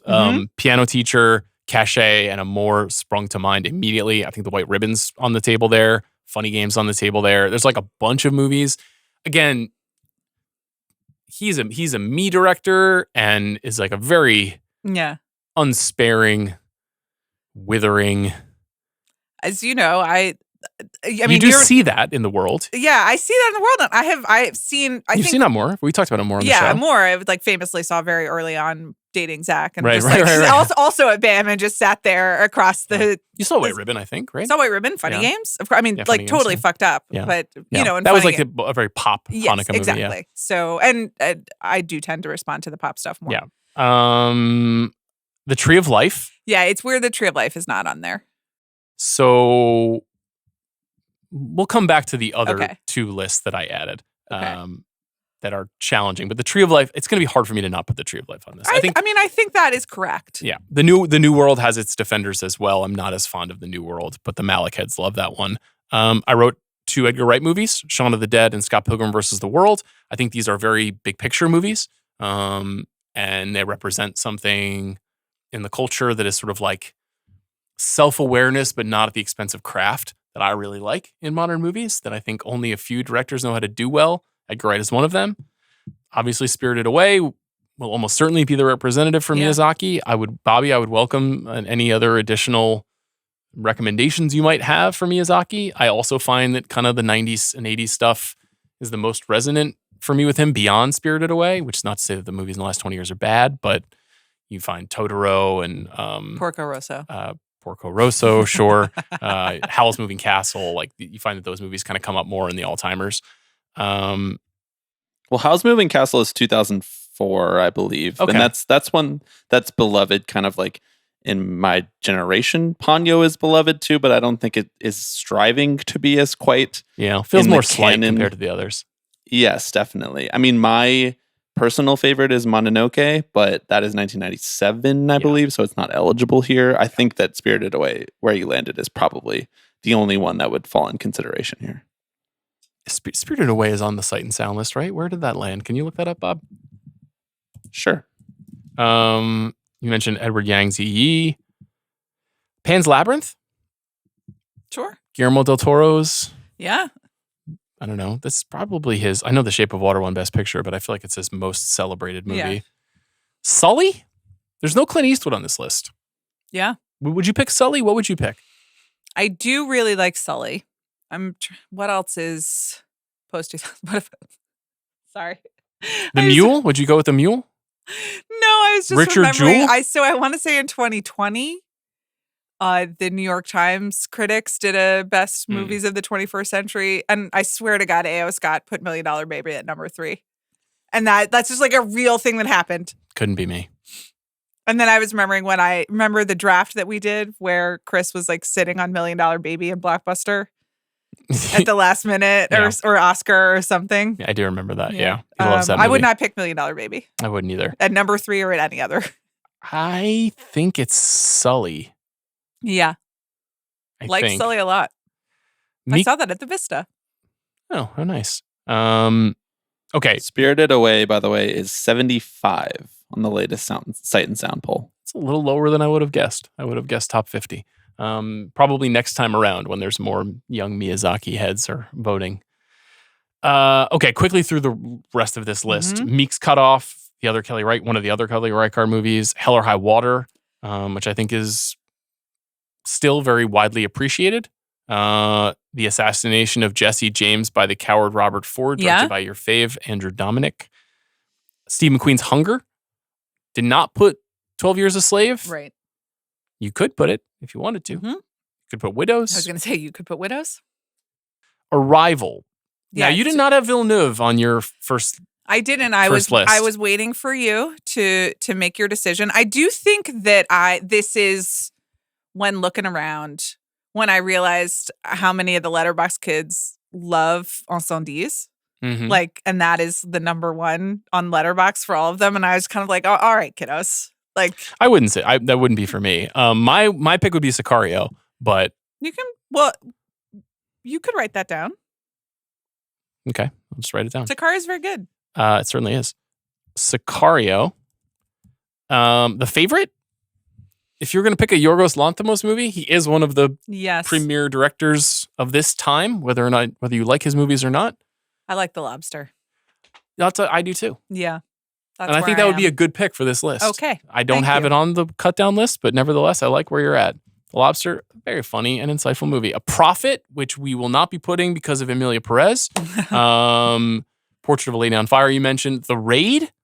We have a lot of action movies on here, but The Raid, much like Oldboy, incredibly influential and a thrilling movie.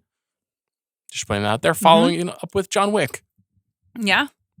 They killed his dog. Yeah. And you would do John Wick over John Wick 4? Probably. Okay. Bad Boys 2. There's no Michael Bay movie on here. Yeah. I'd also submit Ambulance for consideration. Okay. The L and the A are capitalized because it takes place in the city of Los Angeles. Yeah. That's a phenomenal film. Koreeda's Shoplifters. Devastating. Lee Chandong's Burning. Christian Petzold's Phoenix. Yes. Claire Denis' Beau Travail. Yes. Now, all of those movies I just named, you find on a lot of these lists. Right. I like some more than others. Burning, that was like my number 2 movie of the year that year. That's a big one for me. Yeah, you guys loved that. I really liked that movie a lot. What about The Lord of the Rings, The Fellowship of the Ring? Are we really not going to put that on? What the fuck's your problem, lady? Do you remember when that shit came out? And we were like, we did it! We got it!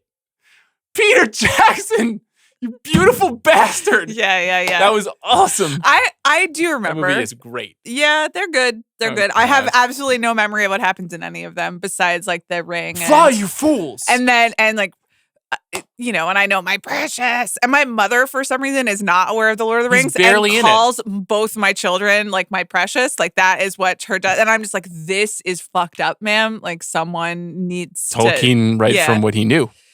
Anyway, I mean, sure. Don't just throw your hands up because we're an hour 2 here. Like we're talking about the Fellowship of the fucking Ring. It's not gonna make the long list, but that is cool. I would put, what was the 9-hour Peter Jackson Beatles movie? Get Back. That's Get a Back. TV show. A Separation, Asghar Farhadi's very, very upsetting movie. WALL-E. We haven't even talked about Pixar yet. Yeah, there's no Pixar on this Ratatouille. yet. Yeah. Don Hertzfeld, It's Such a Beautiful Day. Sure. Big one for me. Yeah. Now, I wrote Call Me By Your Name, and you responded with a bigger splash. A bigger splash. I don't know if either are going to make the cut. We'll get there. Hero and Donnie Darko. This was just the first round. We're just done with the first round. Now we're going to do 30 minutes of nitty gritty here. Okay. Okay. We're going to do some listing.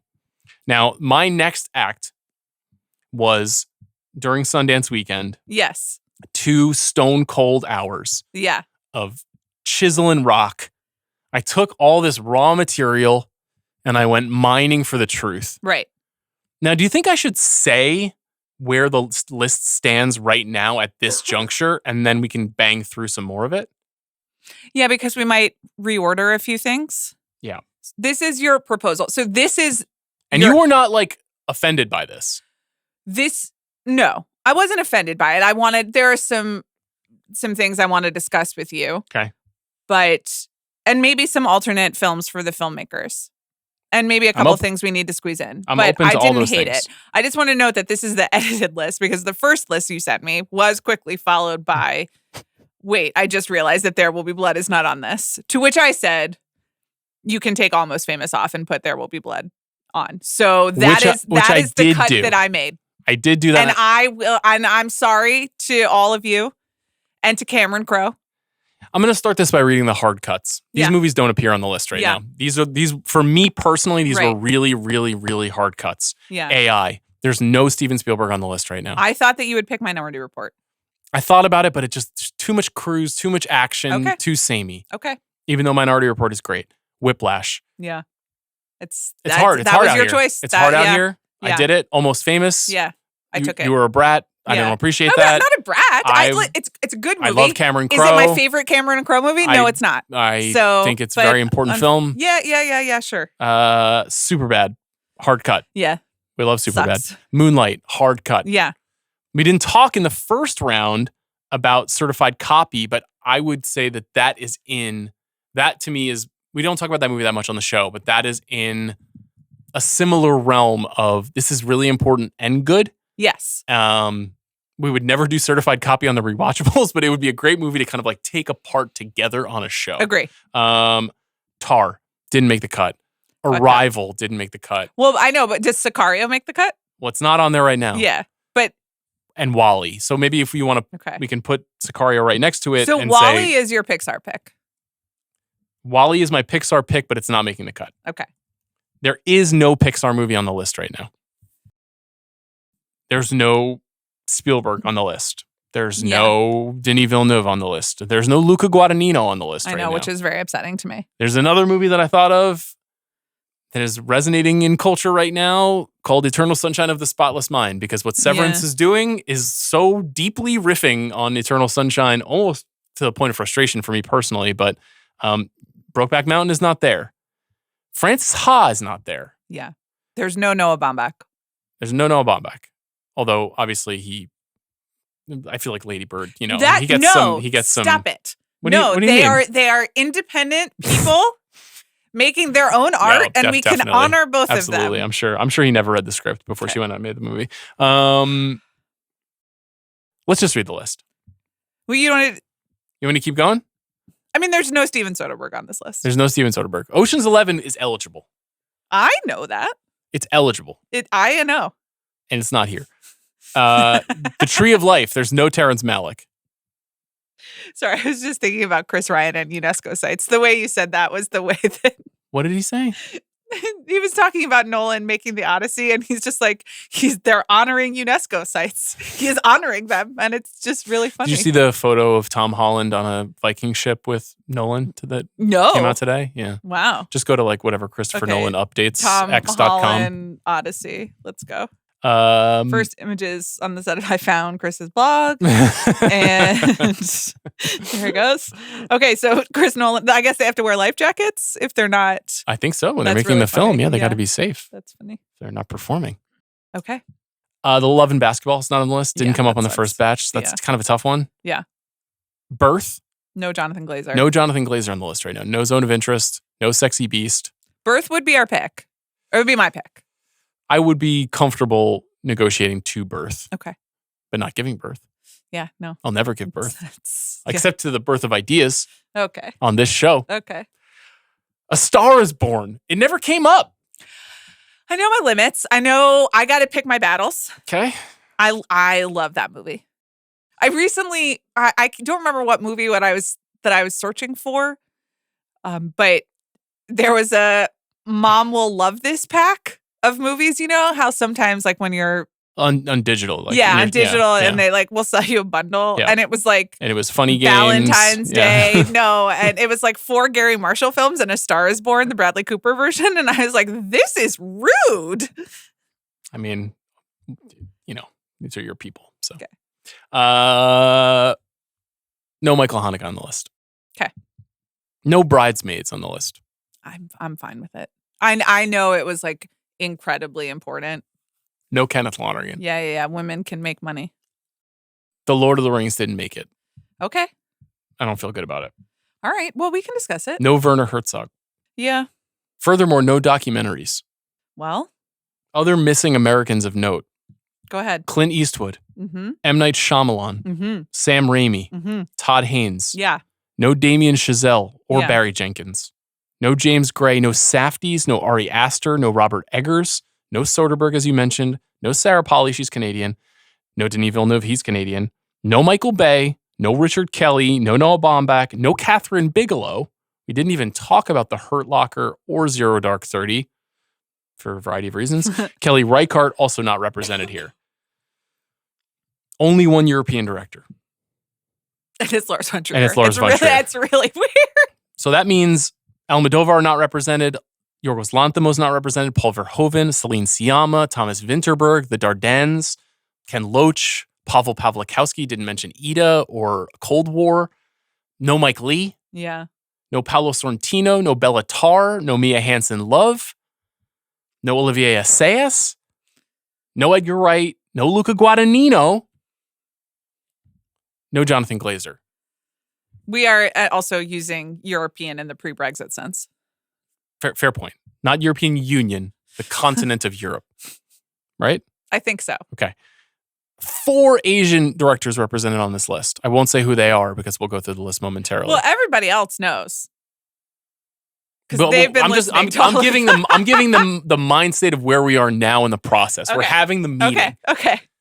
So based on what we just talked about, no Ang Lee, no Zhang Yimou, no Abbas Kiarostami, no Lee Chang-dong, no Ho Xiaoshen, no Satoshi Kon, no Asghar Farhadi, Jafar Panahi, Wang Bing, John Woo, Reisuke Hamaguchi, Edward Yang, Takeshi Kitano, Hong Sang-soo, Chia Chanka, like none of these. Yeah. Listen, 25 is not a lot. Okay. One Mexican director is represented. It's Alfonso Cuarón. Right. We'll get to that in a minute. Which one, we don't know. No Del Toro, no Inarritu. Lol. Yeah, I mean, one of those was foreseeable. We did not mention Inarritu at all. Also a 2-time Best Director winner, like Ang Lee. Carlos Regatas, not represented. Alonso Ruiz Palacios, not represented. Robert Rodriguez. No South American or African directors. I blame you. Okay. So I think Lucretia Martel and Zama is the movie that you most see on the lists. I've just never been a big Lucretia Martel fan. Adam Naiman is a tremendous fan of hers. If you want to read great writing about her work, he has done a lot of it. But, no Fernando Moraes, no Pablo Larraín, many other South American filmmakers that we're not talking about on this list. One Australian. Mm-hmm. So it's just George Miller.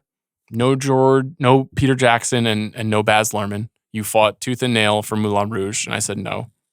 Peter Jackson is from New Zealand, just to be clear. You're talking Australia, the continent. Yes. Yeah. Did your child no shots learn? to the Kiwis. Yeah, I respect I know, the Kiwis. but I respect New Zealand. You're absolutely right about that. Now, on this list, there's only one Best Picture winner. Okay. I think we feel right about that. There's only one comic book movie. There's only, I wrote down one action movie, but that's not incorrect. right. That's wrong. There's 3 action movies. There's only one horror movie. Okay. I don't know how I feel about that. I As I said, this is a negotiation. 3 sequels. Okay. And these are the years that are not represented on the list. You mentioned that there were no films after 2019, which is true to this moment. And then no movies from 2005, 2012, 2014. Weak years? Or just other years were that much stronger? TBD.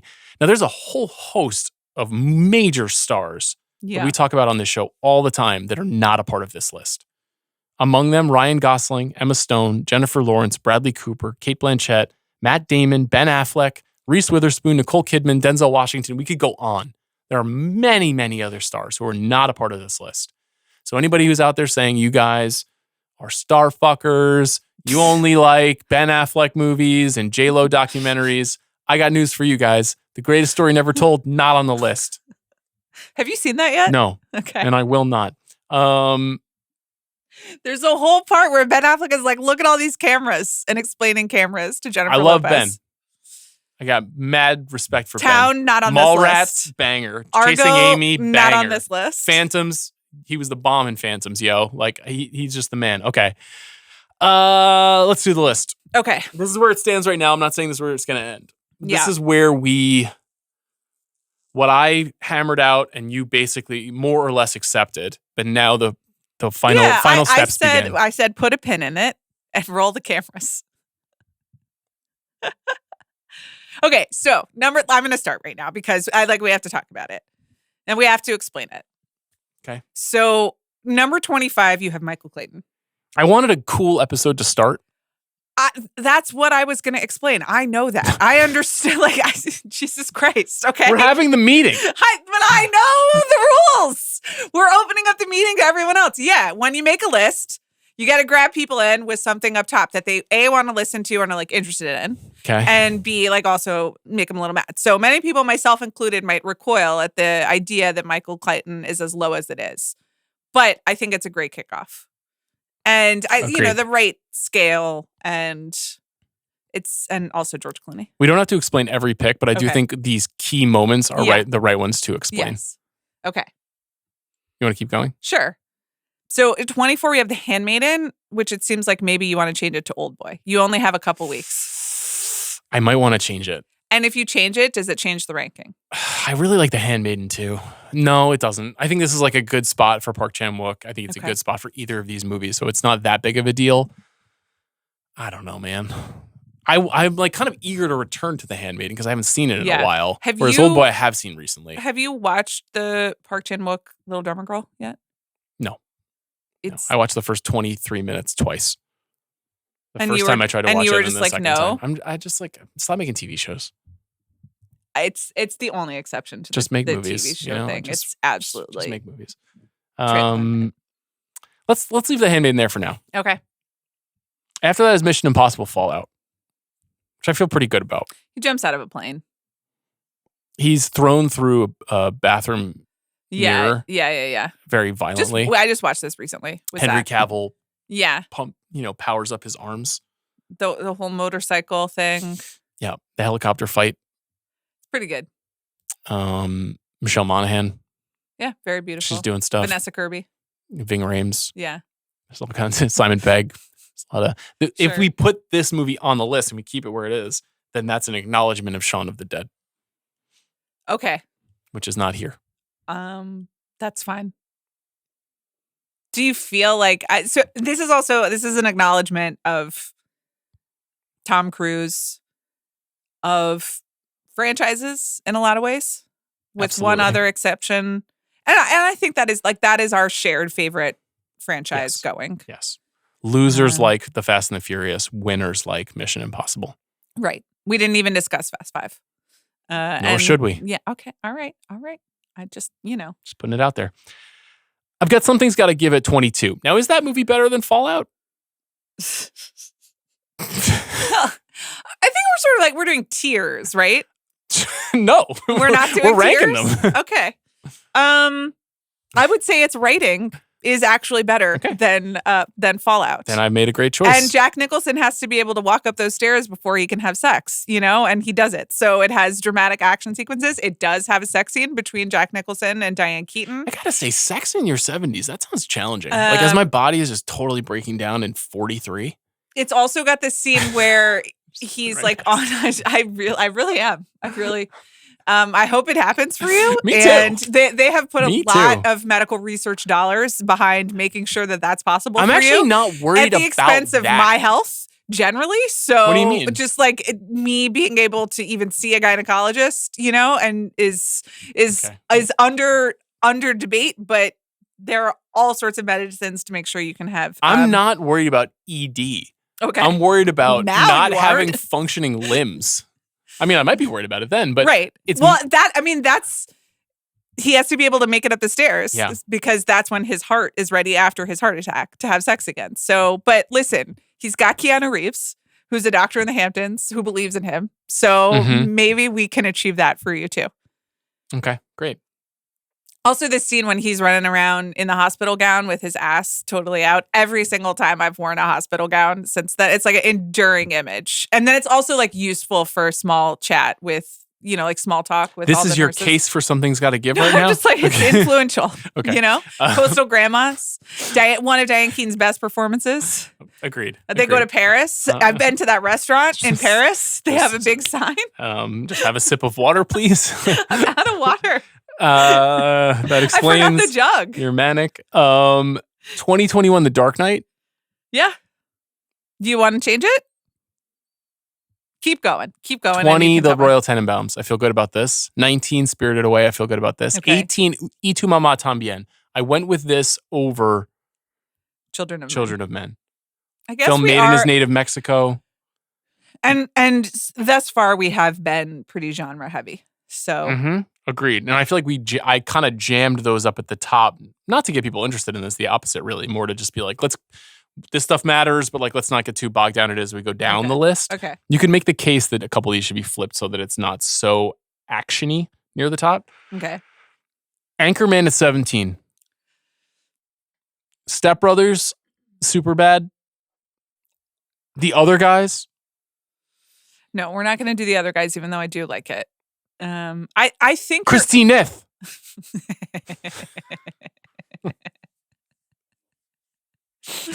Her name is Christine Neth. Get my wife's name right. So it's very good. Even though my instinct was super bad, I do think that your Will Ferrell instinct, I think there's got to be a Will is Ferrell correct. movie. I agree with you. I think he is the comic star of this century. Yes. You agree? Yes, I do.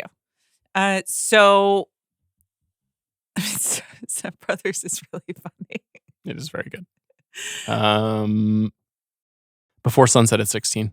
Okay. I made a very strong move to put Inside Llewyn Davis at 15. I'm open to it. Now, I thought that this would be the best I could get in terms of meeting in the middle with you, that you wouldn't go A Serious Man with me, but you would go Inside Llewyn Davis. I think that's probably right. Though I think that's unfair to me and my generosity of spirit because Oh, for sure. I would, in this one case, let you do whatever Cohen you wanted. Oh, Because that means something to you. And the way that you're giving me Marie Antoinette, because you're just kind of like, you are, that's like your thing. Yeah. And if you want to do A Serious Man. They don't make movies anymore. It's very disappointing. I mean, they're doing them separately, but Yeah, not together. I mean, I agree. Honey Don't will be out by the time we've recorded this, which is the new Ethan Coen movie starring Margaret Qualley, your fave. Yeah. I like her. Okay. And she's very good at dancing, as we learned at the 97th Annual Academy Awards. Completely just instantly dated this conversation. I think you think that listeners of this podcast won't remember the Bond tribute in December how long that took? I pray I forget. Well, I think Inside Llewyn Davis is a good pick. Serious Man is my favorite. No Country for Old Men is great. My absolute favorite Coens are in the 90s and the 80s. Let's stick with Inside Llewyn Davis. Wolf of Wall Street at 14. Too low? Too high? I think that it could maybe you could flip 14 and 12.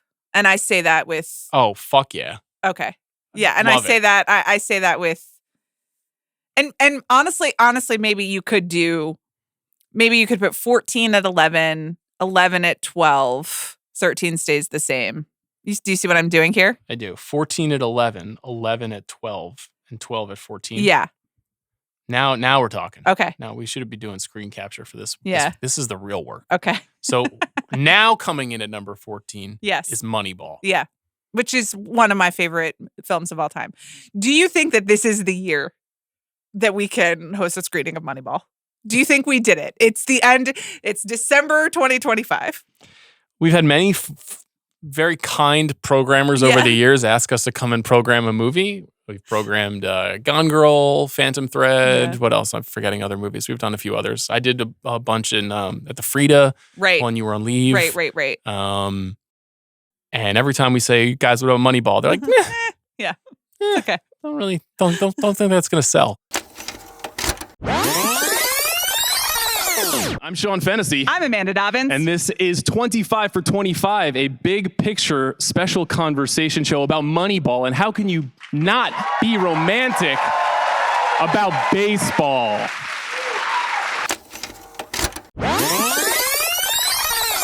Moneyball 14, Bennett Miller. No, I thought you were going to ask, do you think Bennett Miller will make another movie this year? Oh, no. Okay, I don't think so either. Number 13 is Get Out. Yeah. Feels like the right spot. It feels good. That's why it stayed where it was and we just moved things around it. Yeah. Number 12, Melancholia. You've moved from number 11. Yes. Because... Well, first of all, we had Kiki right in a row. Oh. Yeah. Maybe I did that intentionally. Well, I do think that the film The Wolf of Wall Street is better than Melancholia. Should we put a little distance between Melancholia and Marie Antoinette? Should we move Melancholia like to number 20 and move the Royal Tenenbaums to 12? Sure. I like that. I think that's probably accurate, right? I like that. Yeah. Okay. Let's do that. I'm still getting over only having one European filmmaker on this list, and I'm drawing attention to it in part because it just seems a little crazy to me, but I don't know. We'll figure it out. We'll figure it out here. Okay, so then number 12 is the Royal Tenenbaums. Melancholia is at 20. I think that's better. I do as well. Number 10, as you just gave away, is Marie Antoinette. Is this the right spot? I would also be willing to bump Wolf of Wall Street to 10 and do... No? No. You think Marie Antoinette stays at 10? Yes. That's so beautiful. Look at you supporting women. I stand with you. Every day of the year. I stand with you up to 100 times a year on this fucking podcast. It's more than 100, I'm sorry to say. This year will be like 130. Fuck. Number 9 is Parasite. Yeah. Now we're in like a really tough spot. I'm covering my face and my mouth. Okay. Because I'm in a little bit of pain. Marie Antoinette at 10 is good. That's a cool pick and a smart pick. These next few are very predictable, but they're all worthy. I think they're in the right order, but I could be wrong. Parasite at 9, Mad Max Fury Road at 8, In the Mood for Love at 7, Mulholland Drive at 6. These are all canonical works. Mm-hmm. A good blend of international and American. They are in genre, but abstract genre at the same time. Social thriller, action epic, yearning romance, and I guess coming of age for Mulholland Drive. I was just gonna say David Lynch movie. Yeah, Nightmare. Which is its own genre. But it's framed as a sort of like a gal comes to town. She's trying to make it in the city. Yeah. I mean, I'm sitting here trying to like be interesting and suggest a more interesting order, but it's your whole job. Your entire job is to be interesting on the mic. Thank you so much. But in this particular case, I think, you could flip Parasite and Mad Max, but I don't think that's good list making. I would do it. Do you want to? Yep. Okay. It's a good suggestion. Okay. The tricky thing is a Parasite conversation is a portal to a conversation about South Korean cinema in the 21st century. Right. In the Mood for Love is a conversation about Hong Kong cinema, what Wong Kar-wai brings to the table. Mulholland Drive, we know what that conversation is. Yeah. I think this is supportable. I think Mad Max Fury Road, I think with movies... What is your concern? Like, what are you not saying right now? There's no right order. Sure. So, when you're doing this, when you're at a magazine and you're in the room and you're like, it's not being publicly projected, and you can stand behind the editorial voice of the publication. Right. And so your cleverness is rewarded with provocation, and this act is a little different. Because you think people are going to be yelling at you about... No, it's because I don't want to inspire provocation at the root. Oh, I see. I want to be like, this is how we feel. You don't... Okay. You know what I mean? Yeah. I mean, two things can be true. This is how we feel. And I also don't feel that there is a huge difference in greatness between number 7 and number 8 on this list, or number 8 and number 9. You're probably right. But maybe it's just that I'm slowing down and thinking about it. Yeah. I feel that both are masterworks of cinema. Let's do Marie Antoinette at 10, Mad Max Fury Road at 9, Parasite at 8, In the Mood for Love at 7, Mulholland Drive at 6. Okay. That leaves us with 5. Yeah. The order that I've placed these 5 movies in is as follows. Lady Bird at 5, Inglourious Bastards at 4, with a big fucking asterisk next to it. You have just written Once Upon a Time in Hollywood right next to it. It's not even like on a different line or in a comment. It's just like right there. There Will Be Blood at 3. 25th Hour at 2. Yeah, which was a beautiful act of filmmaking. I mean, of list making and also of filmmaking. Thank you. That's what I was going for. Obviously, and I like my eyebrows went up, and then I was like, yeah. Yeah. Okay, but not too cute? No. Okay. Because we both love that movie. The greatest ending of a movie of... My fave. My fave. And then Social Network at 1. Yeah. Which is predictable, but I think sometimes that's okay. I think sometimes you need to speak the truth, you know? Okay, go back to Tarantino for me. There are no bad Tarantino movies in the 21st century. There are no mid Tarantino movies in the 21st century. Everybody has their favorites. Some people like Django. Some people prefer the Grindhouse experience. Some people dig Inglourious Bastards. Some people like Kill Bill Volume 2. I popped Once Upon a Time in Hollywood into the old 4K player like 3 or 4 weeks ago just to watch the first 10 minutes. Yeah, and then you watched the whole thing. I didn't get through the whole thing, but I was like, fuck. Like I got slipped right into it. Yeah. And the truth is, I'm being really real with you right now. That doesn't happen to me anymore because I made this my job. It's a little bit like when you hear a beat reporter say, I grew up rooting for the New York Giants and I don't root for a team anymore because I know too much or I experience too much. I've made movies too much of my life. Doesn't mean I don't still love movies. It just means that thing I did all the time from 14 to 30, which is like, I just got to rewatch shit I fucking love. Yeah. I can't really get there with a lot of stuff. And this movie was so easy. Obviously, I love Quentin, love him personally, love him, his movies, like all that stuff. That's all understood.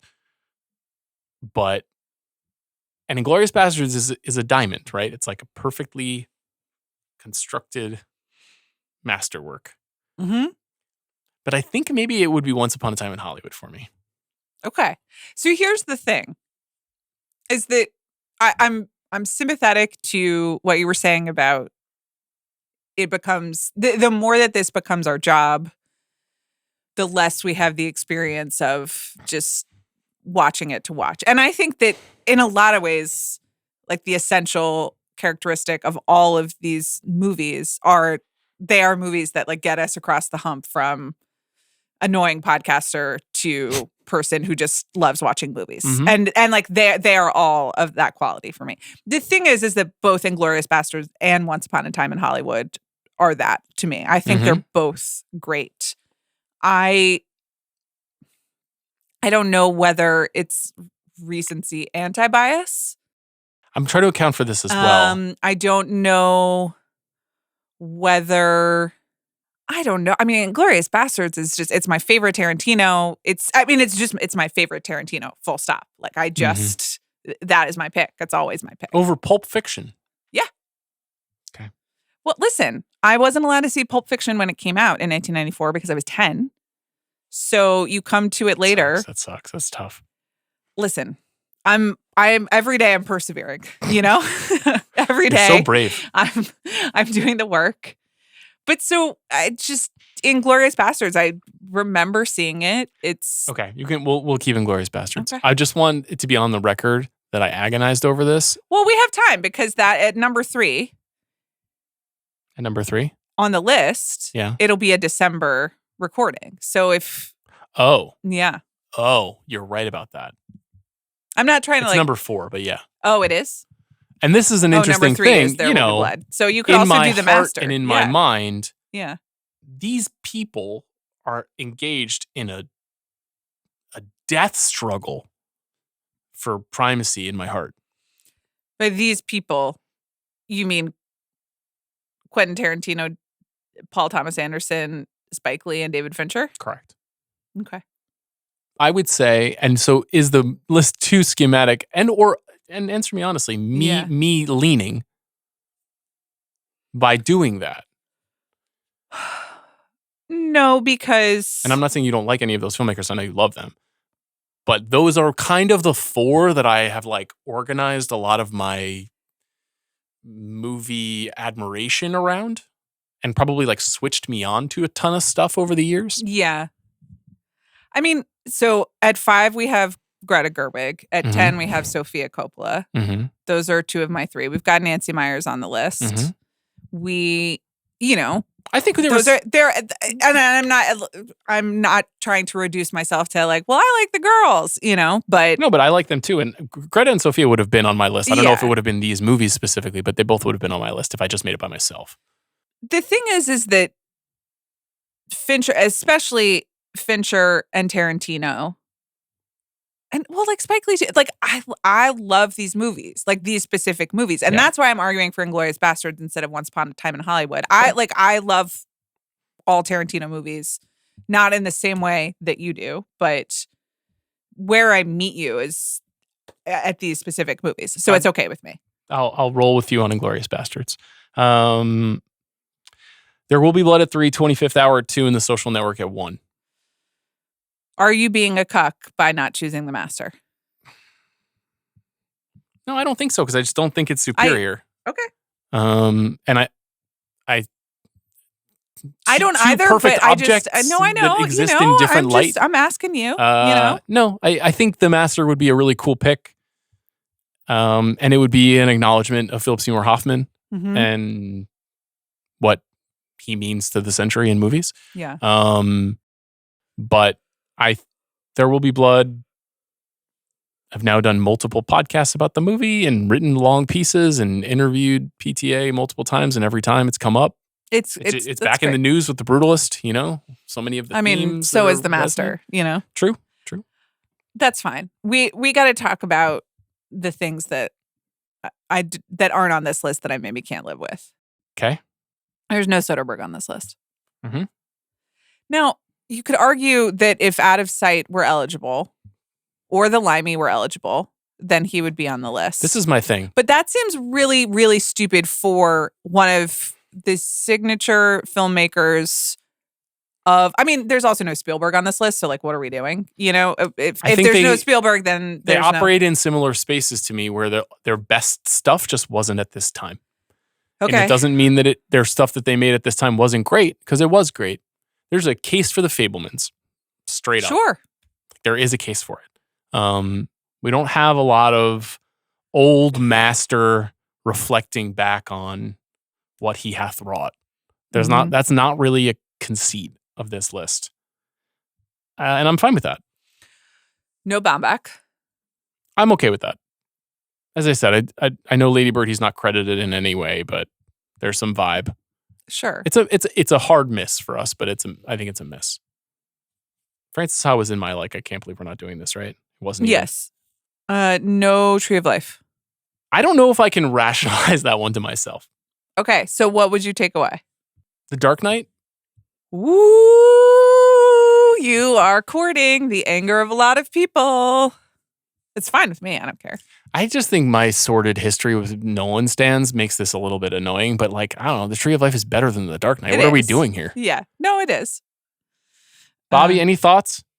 I mean, my feeling since I saw The Dark Knight on this list is that Oppenheimer should be the entry for Nolan if there is going to be one. I because can't get that over the line with our partner in crime here. I know. I get that. So I don't feel as sensitive to the idea of removing The Dark Knight because I think it's like Nolan's third best movie this century. Are you an Interstellar bro? No, I'm decidedly anti-Interstellar. Okay. And I have caught a lot of shit for it over the years, but I've stuck to that opinion. I even went and saw it in the IMAX re-release and I still feel the same. Okay. I don't hate Interstellar. I just am not as over the moon for it, pardon the pun, as so many other people. Listen, that's fine with me. I'm doing it. Okay. Maybe I feel like Tree of Life Melancholia in a row is sort of intense. So tough sit. Yeah, we want to let's do some finessing. Okay. The Tree of Life can come after Anchorman. Okay. And here's what I'm gonna do some magic. Tree of Life. What year is that movie? 2010 or 11 or something. No, 2010. I think you're right. Yeah. Tree of Life is 2011. Yeah. Same year as Melancholia. Similar themes in reverse. Tree of Life is going to go at 16. Before Sunset is going to go to 18. Y tu Mamá También is going to go to 23. Oh, okay. Mission Impossible Fallout is going to go to 21. Okay. And I think there's balance there. How do you feel about Melancholia, Spirited Away, and Before Sunset in a row? Do we need some variation? Well, how do you feel about Something's Gotta Give, Mission Impossible Fallout, Melancholia, Spirited Away, Before Sunset, all in a row? Cool movies. I mean, great movies. Those are all cool movies and they're all different. Okay. They all elicit a different kind of conversation. I think Melancholia and Spirited Away are a little bit vibes-wise the same. Okay. The Spirited Away pod will be fascinating. Do you want to flip? No, I think that's good. I mean, you could flip Before Sunset and Spirited Away, but... Is The Handmaiden and Y tu Mamá También too sex forward at the bottom? And then Something's Gotta Give. That's right. Sex abounds. And it's kind of sex month. And then Mission Impossible, which has absolutely no sex whatsoever. Yeah, but Vanessa Kirby and that leg reveal, yeah, sure. you know, and the garter. Sure. That's great stuff. She got a knife in there. If we're losing The Dark Knight when you were concerned about it being too action heavy, are you interested in swapping out Old Boy for The Handmaiden now? Oh. To break it, not that I want to break up the sex run necessarily. I would like to leave The Handmaiden, I think. I think that's a very good idea. And I might change my mind when I rewatch The Handmaiden to prepare for the episode. I'm just here to support you guys, you know? What about I'm gonna remind you? I'm gonna now that it's changed and now that we've gotten rid of The Dark Knight, Children of Men. Aha.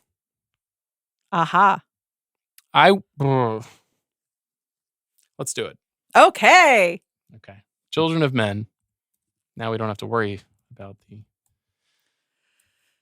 Children of Men being a less good movie than Something's Gotta Give in the immediate is very funny. It's just a good bit.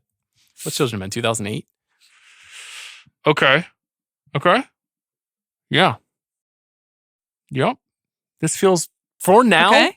For now, you feel this okay feels with right. it? There will be the Nolan kids. That's on you. What do you mean it's on me? I just I'm happy. I'm You're fancy one free. half of this selection process, but, which is coming to a conclusion right now. But it won't keep me up at night.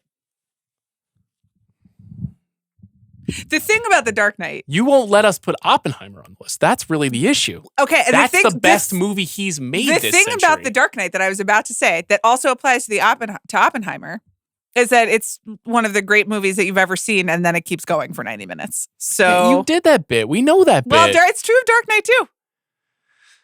Dark Knight goes on for another 25 minutes. Okay. You know, I've said that many times before, but if they would have just cut when Heath has got his head hanging out the window, I would have been like, holy fuck, this is the best movie of all time. Yeah.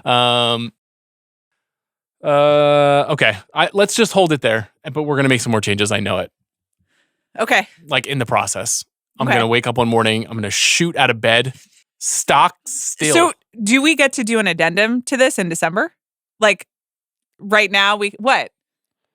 Yes? That's what I was going to ask you guys. So we can just come in and be change things. Okay, here's what we did. Michael How do we Clayton's feel? not changing. That's not fine. changing. I want to do that. I love Michael Clayton. I'm ready to watch it tomorrow. I'm not changing that. We got to talk about scheduling. We're recording these like now. Yeah. I think that this is a great first 10. Okay. Let's just stop here. Bob, thanks for this inspiration to have this conversation in public. I think it was very civil. Yeah, it was nice. I think we did a lot of work ahead of time to get us to this place, but now maybe I feel even less confident than I did previously. Okay. But I like the changes that we made together. I enjoyed this process, Mm-hmm. and I feel confident. And I'm not too worried about what anyone else thinks. I'm extremely happy for you. Yeah. And And I'm excited to rewatch all these movies. So that's nice. this list will have already been torn to pieces by the time this airs, so I don't even doesn't even matter what I say now. You will know about it. No, I won't. I'll forward you all the emails. Thanks to Bobby Wagner for his help on this episode. He's our producer. Thanks to Gahao for filling in for Jack Sanders, who, when he returns, will have to deal with recording 25 of these episodes with us. Thanks to the listeners at home for being so cool about this project. Just being very open-minded and thoughtful and like really engaging and making your own lists and sharing them in good faith and good honor. Thanks to you, Amanda. In theory, at this time, it's about to be 2026. Mm-hmm. You think that will be a great year? Yeah. Yeah, I hope so. We need to turn things could up. Use a good year. Yeah. Okay. All right. Well, see you next time.